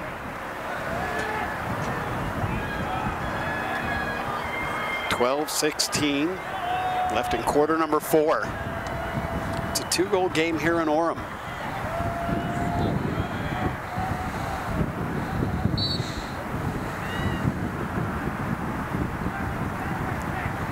Ball pops out, far side off the face. It's going to be a procedure call here against CU, leaving the box early. And this, yep, that should be a flag as well. So that's going to be an interference call.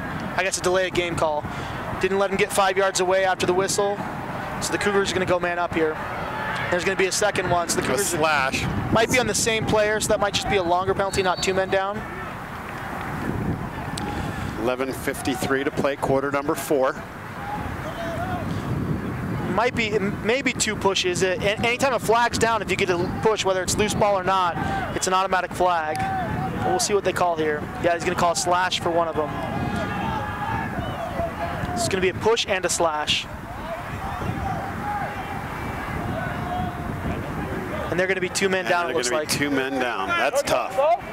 Black, number 5, delay game, technical 30 seconds.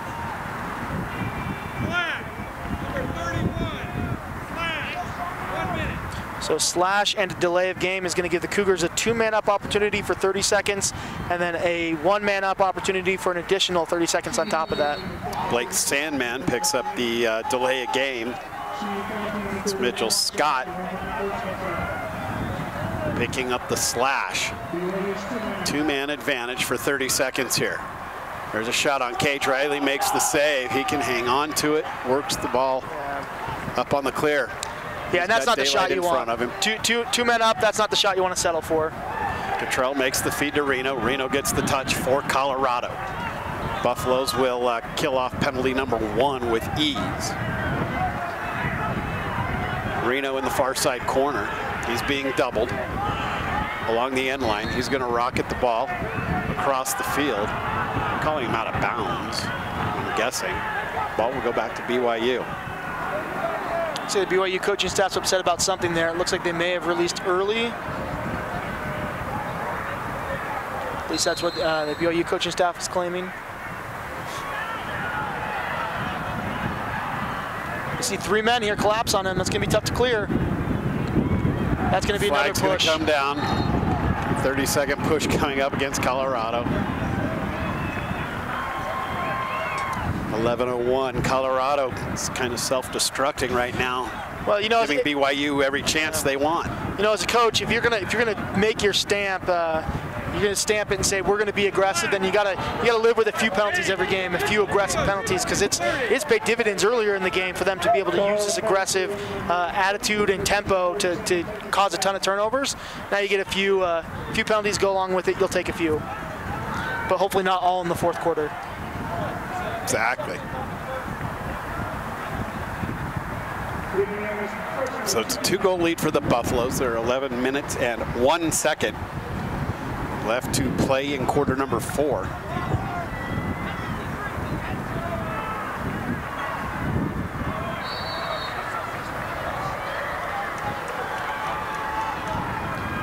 BYU, again 2 men up. That penalty kills. There's a bounce shot, goal BYU as the penalty expired. Yeah, Westcott gets the goal, it's 10-9. So both the penalties will be released there right before that goal, the first penalty released, so we'll be even strength coming into the face-off. In reality, that still is a 2-man up goal there. They had gotten into the defense, so there's just so much space in the field for the BYU offense. Westcott makes a nice move coming up from X and buries it. That's the look that you want in that first set. You don't want to settle for those outside shots when you're 2 men up. You want to work because there's just too much space to settle for a 14-yard shot when you're 2 men up. Cougars cut it down to 1. They haven't been this close for a little while. Shots all even at 21.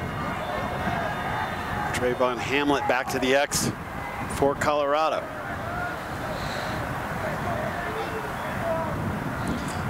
I don't think we really expected anything else than this to be a neck-and-neck game in the fourth quarter. Loose ball. It's going to be scooped up by BYU. So that was a tip. They're going to throw it away. That was a tip off. I think it's going to stay BYU.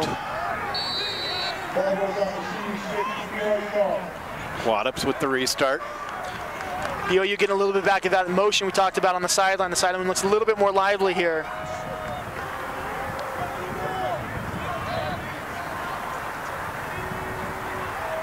That pass batted down. Severson will pick it back up. Feeds it up to the top for Bernal. Bernal through Fartley, down low for not Waddups on the far side. That was actually Westcott on the far side. Ball comes up top. Bernal dodges downhill, spins, feeds it up top for Labrum. Labrum rolls to the inside, makes the feed. That shot, low to low, we're tied at 10s. Farley in a row for BYU. Now you can really see the BYU bench getting into it here. That's another low-to-low goal. It seems like they may have had a discussion that guys got to start shooting low because they've had a lot of success the second half shooting low on Riley, and Farley gets his first of the day, I believe, there. Just a nice, simple, easy feed from Labrum. Farley goes low to low, able to find it. We got a tie game.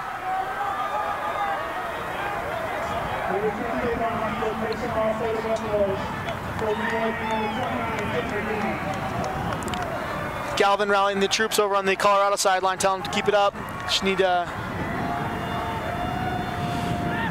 possessions. That's right. They need the ball. Colorado's not had a possession here in a little bit. Part of that has been the penalties, and this is kind of, again, if you talk about flipping the script, this is what happened in Colorado, except the other way around. BYU started getting penalties in the fourth quarter, and that's what enabled the comeback for the Buffs to make that game close at the end, and it's kind of gone the other way here. Buffaloes are going to pull this one up. So we're going to get a ground ball here. Can't hang on to it. Comes loose. Shot. Goal. Colorado takes the lead. Roach scoops it on the loose ball, fires it right at the net, and squeezes between the legs of Hampshire. Yeah, those ground balls are always nerve-wracking in front of the goal there. You know, if you're the offense, you're going to get that and shoot right away, which is exactly what happened. And it's hard for Hampshire to get himself ready to save that ball. That was a quick ground ball, great scoop. This is exactly what you want to do off the ground ball. You want to move it or you want to be shooting real quick. And that's exactly what the Buffs did there.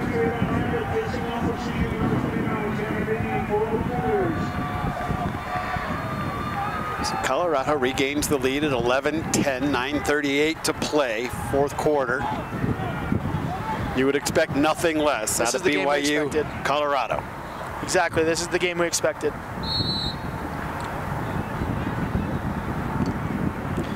You can see every face-off just like this. They're all a fight for the ground ball. Ground ball's going to go to Colorado this time. Esqueda makes the feed across the field to Roach. Roach will dodge downhill to the far side wing, spin, kicks it up to Neubauer. Neubauer works his way across the top of the box.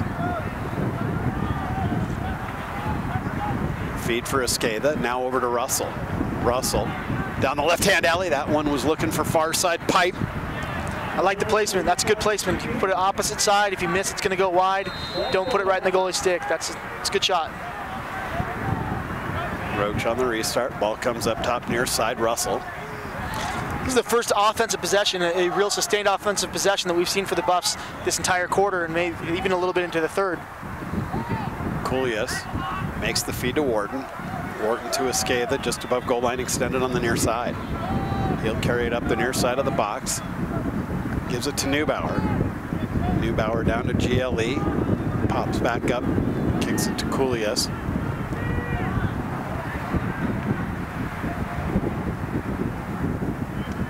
Neubauer with the look. Downhill, Russell goes low to low. Ball comes inside. Save made by Hampshire again. Two huge saves for Hampshire there. He gets the first one down low, and then he picks up the rebound, gets up big, and he's able to stuff this rebound shot as well. Ball out of bounds off of BYU. It'll be Colorado ball. Approaching 8 minutes left to play, quarter number 4. And this possession is just what CU wanted. A long possession, some good shots. They're able to keep that ball down there. Inside look. What a save. Hampshire with a huge possession there for the Cougars, keeping the Buffs off the board. Yeah, maybe the series of the game. Hampshire with 3 saves back to back. That shot goes wide off the cross of Hogard. He kind of snuck all the way in. You want to bury those. But Hampshire, yeah, you might be right. That might be the play of the day there, to stand up to 3 just fantastic opportunities for the Buffs to keep this game within 1.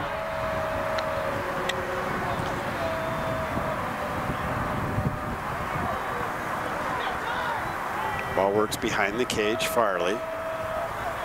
Spins up top now, Labrum on the near side.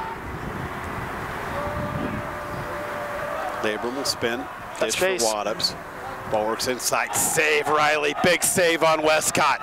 Riley's been great up top tonight. Every time the Cougars have tried to blow it by him up top this second half, he's been there, he's been big, making saves. Oh, and that's going to go out of bounds. Let's throw that one away. Can't afford to do that at this point. The clock is your friend. Maintain possessions.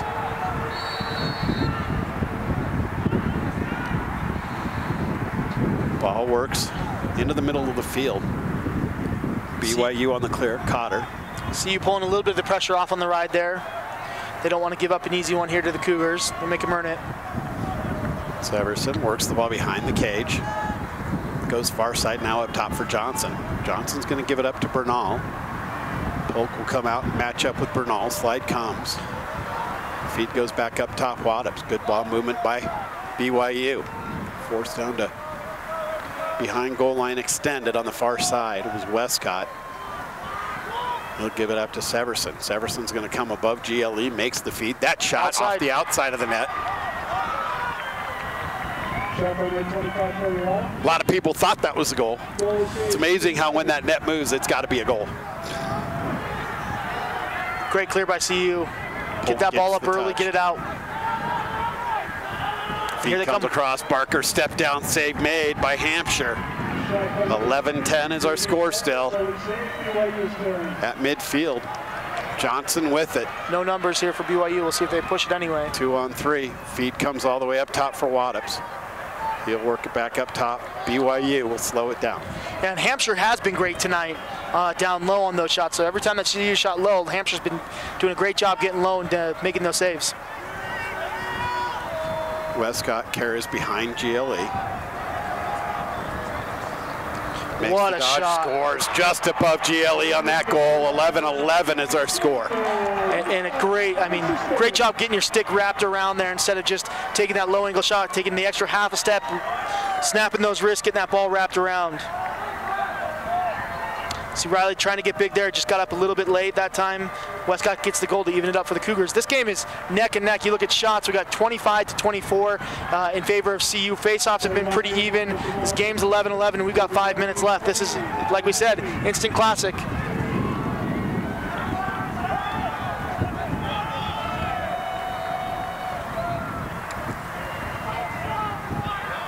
Well, while not blowing quite as hard, it's still breezy up here in Orem. 50-50 ground ball on the face. It's going to be scooped up by Pallets. Pallets gets knocked over. Seems like a push territory. Yeah, I'm not understanding the lack of push call going either way right now, yeah, honestly. It's honestly, and the biggest thing as a coach is you just want consistency in the calls. You want the same call to be called multiple times, and that's where you kind of scratch your head and you're like, I don't know why one is push and why one isn't. You can deal with bad calls as long as they're consistently bad.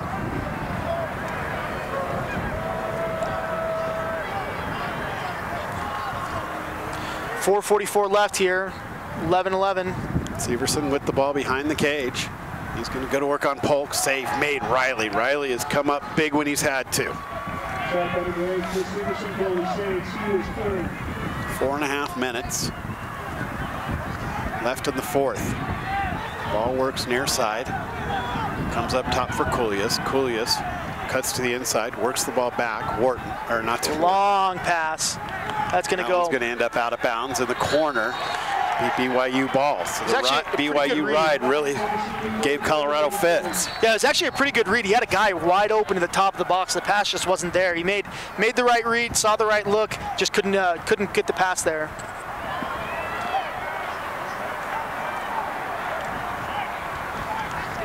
Ball across midfield. Severson with it, marked up by Pallets. Gets the touch, feeds the ball far side. 3:45 to play, quarter number 4. And you got to be impressed with the Cougars' consistency here tonight on offense. It doesn't matter if they've been down by 3 goals, winning, tied. They've been playing the same way, and it's just been able to chip away because they've been consistent. They haven't changed their game trying to chase those goals earlier on. Great Johnson check. Has the ball taken away by Cottrell. Ball comes loose. Johnson will chase it down, makes the feed to Waddups. Waddups to Severson. Severson's going to work the ball down low for Westcott. Westcott's going to go one-on-one with Polk. Short stick matchup. This is good for Westcott. He's either going to draw a lot of attention or he's going to get a good shot off here against the short stick. Beats his man, gets top side. Save is made by Riley. Nice save. Again, getting big. That time he got out a little bit earlier than he did on the last time where Westcott scored. You can see Riley take a step out of just a half second earlier, made a big difference in how he's able to get out there and make that save. Nice clear for Colorado. They've got an opportunity in early offense, 5-on-4. Russell's shot wide of the cage, backed up by Wharton.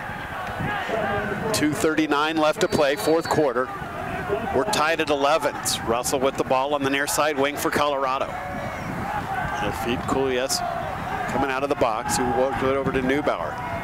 Neubauer picked up by Williams. Makes the feed near side Russell. Kulias bobbles, picks it up, feeds Neubauer. Neubauer down to GLE, works the ball behind the cage to Wharton. Wharton to Kulias. 2:10 left to play. Quarter number 4. Russell, far side. That's going to go out. Pass is going to get away. You're getting to the point where every possession feels like it might be the one that swings the game here. So everything feels just like the magnitude of every little play is just increased here. And CU staying in this drop 3-3 right, so they've decided to call off the pressure for the second half here. Timeout BYU, 1:51 left to play, quarter number 4. We're tied at 11 in the RMLC Championship Tournament, presented by Prodigy.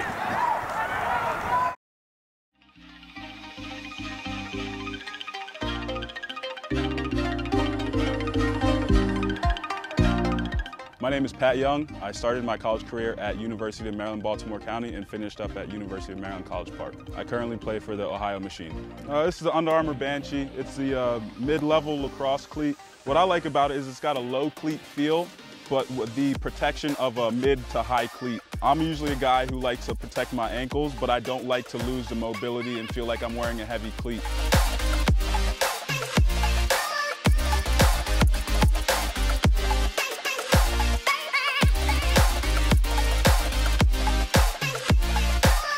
UA Banshee, untouchable, unstoppable.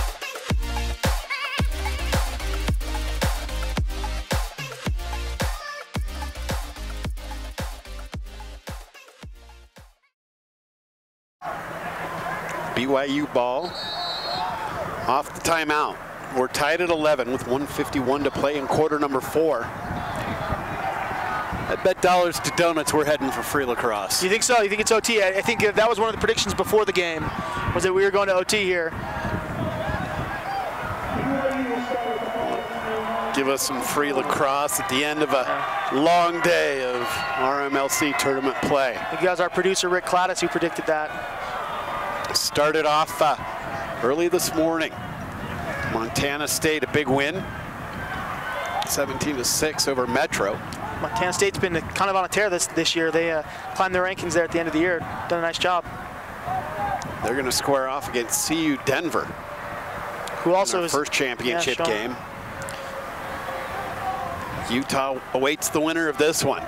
BYU and Colorado squared 11s.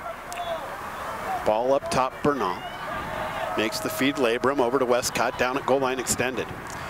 Start looking at the refs here a little bit, see if they're thinking about a stall call at all. Ball comes back up to Bernal for Waddups, now to Westcott. It's like Westcott, it looks like they're playing kind of a little bit of a hybrid zone here. But Westcott's got a short stick on this side, but it looks like he goes across, he'll get a long. Feed to the inside, save is made by Riley. Barlow comes up with the loose ball for Colorado. His feed to the middle of the field, gets batted around. It's going to be scooped up by BYU. Flipped back up top. Severson into Waddups. Waddups is going to give it behind the cage to Westcott.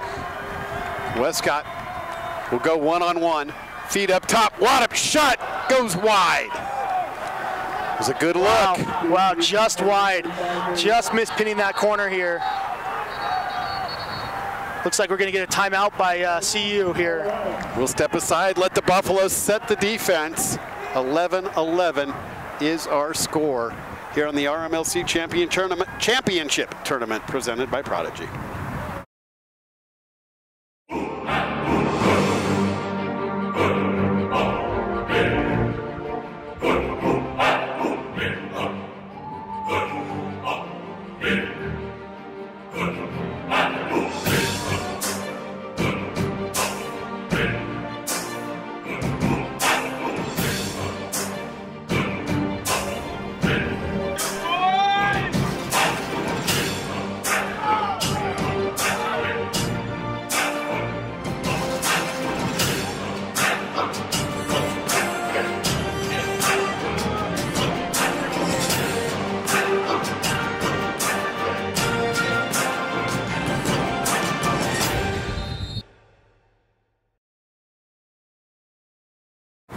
We are 28 seconds away from free lacrosse. Let's take a look at that last shot from the near side wing by Waddups. See this ball just missed by millimeters off the far side pipe. 28 seconds left. Waddups might be the best pure shooter on the BYU team, and so doesn't miss a lot of those.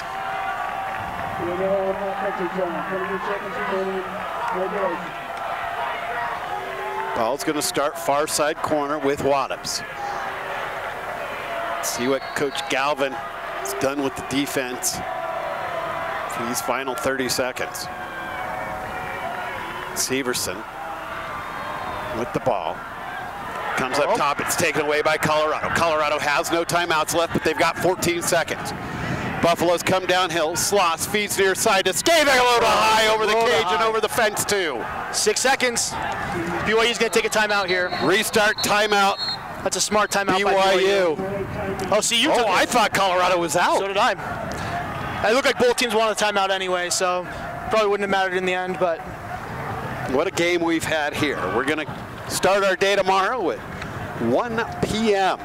Mountain Time, 3 o'clock Eastern Time with Montana State and the University of Colorado Denver. How cool would it be to have two University of Colorado teams playing? Yeah. One out of Denver, one out of Boulder. This one yet to be decided. 7 seconds left in this one. We're tied at 11. Colorado's going to have the ball when we restart far side corner. What do you do with it, Jordan? Yeah, 7 seconds, you got enough time to run a play. If it were a few seconds less, I'd say you'd be starting to think about maybe jamming the crease and hoping to get a quick stick. But with 7 seconds, you got enough time to set something up. You probably have an out of bounds play that you've been working on all year, something that you go to, maybe a pick inside that you're going to try and spring somebody out. But you got enough time here to run a nice little play. So the key is to be a little bit patient. Understand 7 seconds isn't all the time in the world, but it is definitely enough time to run a play. So you can see Galvin's drawing something up for him here. Yeah, I'd watch inside here. Usually on this, you're either going to try and make some movement inside to draw them off the outside shooters, or you're going to try and spring a pick inside to get an inside feed here. It's going to be Burbage, who's going to take the man who has the ball in the corner, which will be Carter Escada. Buffaloes are going to stack 5 on top of the crease. You'll see him split here to different spots and then give Escada some options. 7 seconds. Escada can go straight to the cage. He's quick enough. He's going to come around GLE. Not going to get anything here, I don't think. Feed comes out front. That ball's loose. Shot. Whoa! Cage as the horn sounds. Woohoo! Free lacrosse, baby. BYU 11. Colorado 11. We'll be back for free lacrosse right after this.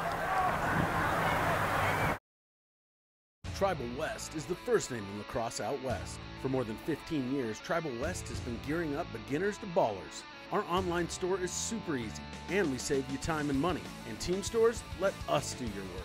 Our deals for both men's and women's MCLA teams are flat out laxtastic. We just made that up. Sublimated unis, made in the USA, and delivered on time. Tribal West, proud to be family owned and player operated. Tribal West, look good, play better.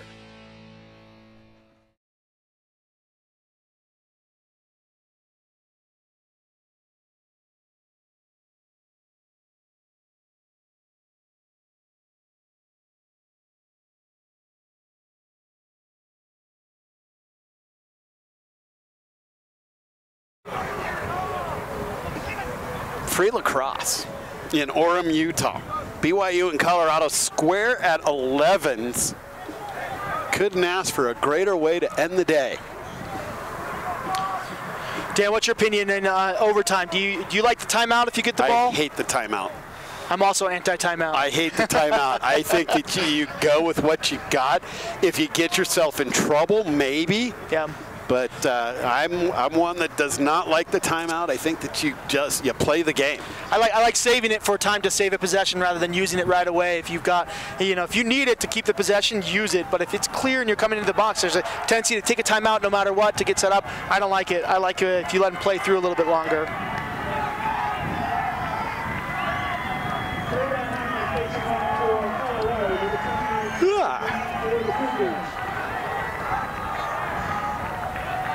Trayvon Hamlet out to take this face-off for Colorado. Scoring off against Tanner Bean for BYU. Overtime, 4 minutes. Free lacrosse.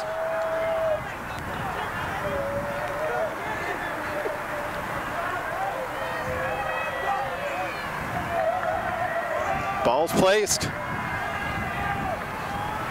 It's time for free lacrosse. Ball squirts free. Colorado scoops it up. Cottrell feeds it back to his goaltender. Comes up to Marlowe. Marlowe's going to give it back to Riley. Over to Marlowe. Colorado needs to start to move. Flip comes with the carry into the offensive zone is McDonald. That's where they had their successes early on. Russell gets down to goal line extended, spins up, just shot goes wide. Esqueda there for the backup for Colorado. Esqueda with the restart. Ball comes up top. Russell has it. Feeds McDonald back to Russell. 45 seconds gone by in overtime number 1. Kean Reno, he's been quiet today. It's like BYU is in a zone, which is an interesting choice. They haven't played a lot of this today. Russell's shot goes wide on the near side. So they're showing a new look in overtime. Feed comes near side, Russell up to the top of the box. Reno, far side McDonald. Ball down low for Esqueda. Russell all alone up top. McDonald steps down. That shot goes over the crossbar.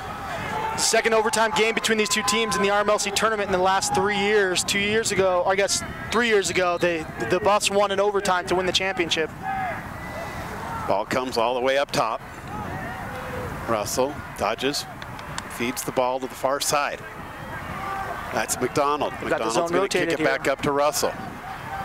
For Reno, near side, Roach. They're back in man-to-man. Face dodge, slips, falls. His man also falls. Ball works back up to Reno. Reno flips for McDonald. 90 seconds gone by. Overtime number 1. Ball works far side. Dodge along goal line extended. Esqueda gets up top. That save's made Hampshire. BYU comes out with the ball. What a great ground ball by Matthias Perez there. That's right in traffic. That's kind of a dangerous spot, and he picked it up and was able to get away from the traffic. So great save by Hampshire. Great ground ball by Perez to get the possession for the Cougars. Hampshire makes the feed to the middle of the field. Burbage working the clear. Burbage gets across midfield, throws that ball away. That was almost offside. Colorado's going to look at it. Oh, it's going to go out of bounds on the near side. Sandman. No, keeps it in. CU keeps it in. Goaltender Riley has it. 97 seconds left in the first overtime period. Buffaloes. A little bit of havoc on the back end for the Cougars. Down the field on the far side. They're not organized in the back end here if you're BYU. Reno with it. He's going to make the feed. Great job by John Galvin, letting him maintain their position as he calls the timeout. That was the look too. That was the spot that the Cougars hadn't seen, was right there. And I don't think Coach Galvin wanted the timeout. I think the official made an assumption. It's Joe Cronin. Timeout Buffaloes, 1:22 to play. Yeah, if you got to think Galvin 1. saw that. You got to think that Galvin saw that look there. He knew that they had numbers there on the back end. I can't imagine he'd be calling for a timeout there. And the Buffs aren't even coming in for the timeout. Yeah, they're not. Inadvertent whistle is going to be the call here. Coach Galvin doesn't want the timeout. Yeah, he wants to save it. If he didn't call it, not only did it cost him the opportunity, he doesn't want to lose the timeout.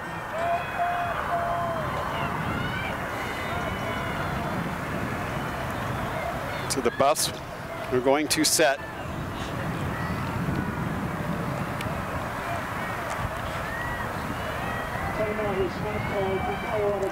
Yeah, that's tough. That's tough to swallow if you're a Buff. Yeah, I mean, either way, it gives BYU the opportunity to reset. Yeah, they were disorganized in the back end there coming in that transition, and that definitely gave them a chance to get organized.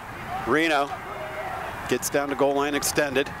Feed across to the cutter. That's a shot. That one rockets wide. What a look for Russell. Really good look by Reno there. Drawing a ton of attention there on that kind of that alley skinny dodge and being able to make a great, fast, quick feed up top. Neubauer spins, makes the feed for Reno. Reno's got the ball at the top near side. He's going to take Paulson. Flips the ball back up top. Neubauer to the wing. Carries down to GLE. He'll stop. Makes the feet up top. Russell gets inside, scores! Buffs advance! Buffs will play in the championship tomorrow against Utah. What an offensive, patient offense there in the overtime for the Buffs. They didn't change anything. They keep attacking, find that inside look, and just a great finish, high to high on the opposite side. Just a nice job by the Buffs of being patient in overtime. Colorado's just put together back-to-back high-quality performances against Colorado State last week, against BYU today, and it's paid off. They're playing for the RMLC championship. Yeah, and I think if you're Utah, this is probably the team you didn't want to see. You probably feel pretty good about both of them. You got good wins against them, but the Buffs seem to, they went down 5-1 early in that game in Boulder against the Utes, but after that it was a little bit back and forth. It kind of seemed like that game evened out quite a bit, where the BYU game never really seemed to even out that same way. Right. So I'm looking forward to the matchup tomorrow between the Buffs and the Utes. It's going to be a good one. Should be a great one. We'll start off our day tomorrow at 1 p.m. Mountain, 3 p.m. Eastern Time. It will be the Montana State Bobcats and the CU Denver Lynx. Then we will close out our coverage of the RMLC Championship Tournament with the Colorado Buffaloes taking on the Utah Utes. All of that right here in Orem, Utah on Lacrosse All-Stars and Lacrosse Talk Radio. For Jordan Harris, Rick Gladys, and the entire Prodigy crew, I'm Dan Matthews. Until tomorrow, so long, everybody. You only need to answer one question. Will you accept the challenge to become?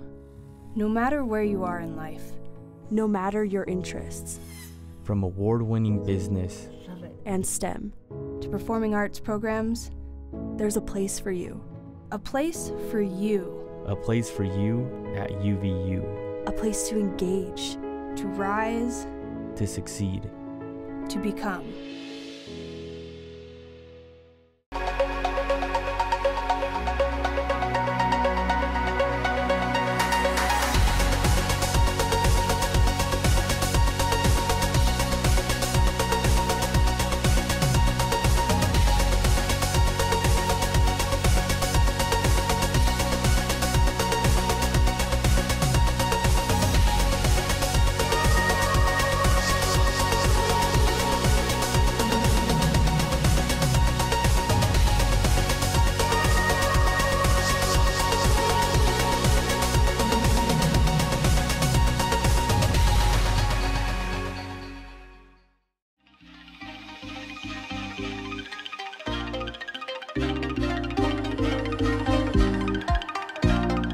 My name is Pat Young. I started my college career at University of Maryland, Baltimore County, and finished up at University of Maryland, College Park. I currently play for the Ohio Machine. This is the Under Armour Banshee. It's the mid-level lacrosse cleat.